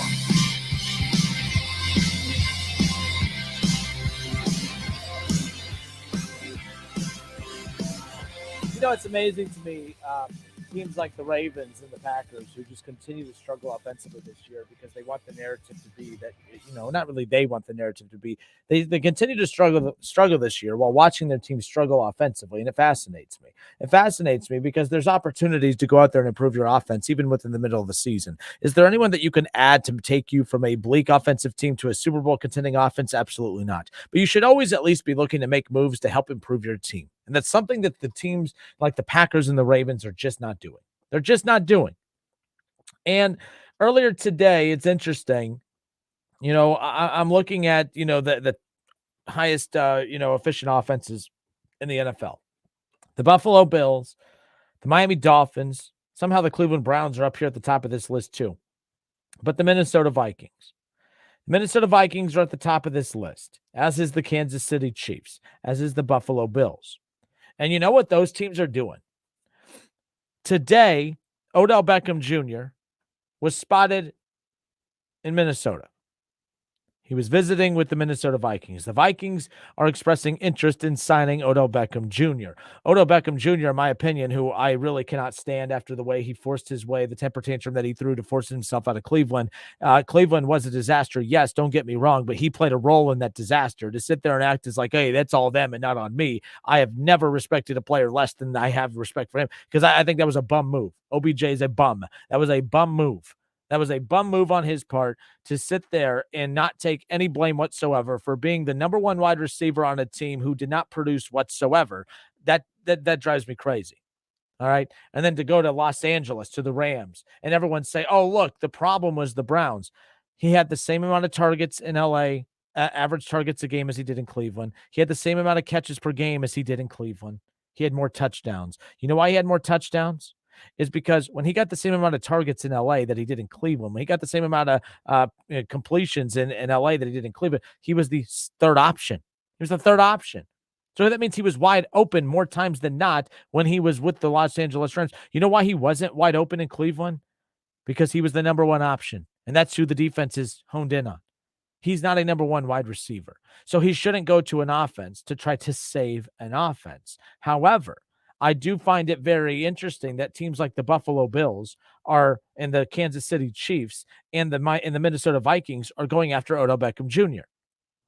They're the most efficient offenses in the NFL. I could see why teams in the middle of the pack are trying to go after him. Teams like maybe the New York Jets or the Philadelphia Eagles. Philadelphia Eagles are in the middle of the pack, but they are at least in a position where you could always add more firepower, right? You know, the Ravens going after Deshaun Jackson is the stupidest thing I've ever heard of. The Ravens could have gone after Odell Beckham Jr., who has way more to offer than that. Odell Beckham Jr. won't be the number one option there, but he will be an option. The Ravens need as many offensive options for Lamar as possible. The Ravens make zero effort. They make zero effort. The Green Bay Packers, Aaron Rodgers. Now, you could say, well, maybe they don't want to play with Lamar Jackson, but you mean to tell me they don't want to play with Aaron Rodgers? The Packers make no effort either. The Packers and Ravens. We rip the Browns and the Bengals all the time for being bad organizations. But you know what? When the Bengals were bad and they got Joe Burrow, they went after every weapon they can get their hands on. I'd say that's a pretty good organization if you ask me. Get Jamar Chase. Get T. Higgins. Get Tyler Boyd. Get Joe Mixon taken care of. Get every defensive weapon you could think of. I'd say, and then, then go out and get your hands on 3 elite offensive linemen in the offseason. It was a little shaky to start, but the O-line's picking up for the Bengals. And then how about the Browns? Oh, the Browns are such a disastrous organization. You mean the organization that when they thought they had their franchise quarterback in Baker Mayfield, they traded for Odell Beckham Jr.? They made sure to go get Kareem Hunt. They made sure to go get Austin Hooper and make him one of the highest paid tight ends in football to secure him along with David Njoku. Yeah, that's a bad organization, right? An organization that does everything they can to put weapons around their quarterback. The Packers and the Ravens, who win a lot more than the Bengals and Browns, of course. Just because you win a lot more than those doesn't mean that you make the right decisions all the time. The Ravens and the Packers have been very bad examples of good franchises as of late. Go get weapons for your quarterback. Don't trade away Devontae Adams. Add to Devontae Adams. Don't trade away Hollywood Brown. Add to Hollywood Brown. And then try to make Aaron Rodgers out to be the bad guy and then make Lamar Jackson out to be the bad guy. Unreal. It's the Justin Kinner Show with Kev Nash. Big thanks to WWE superstar Austin Theory for hanging out with us on the show today. Brent Ullery, head coach of the Centerville Elks. He will be on tomorrow on why am I already losing? What show he's going to be on? The Today Show. I'm sorry. The Today Show tomorrow morning. The Centerville Elks and the community of Centerville will be highlighted on there. That's pretty exciting for, again, Friday morning lights. The Centerville Elks football program going to be highlighted in that. So make sure you keep an eye on NBC tomorrow morning. That is pretty exciting. Good stuff right there. Have a good night, everyone. Until tomorrow, it's the Justin Kinner Show with Kev Nash on 1410 ESPN Radio.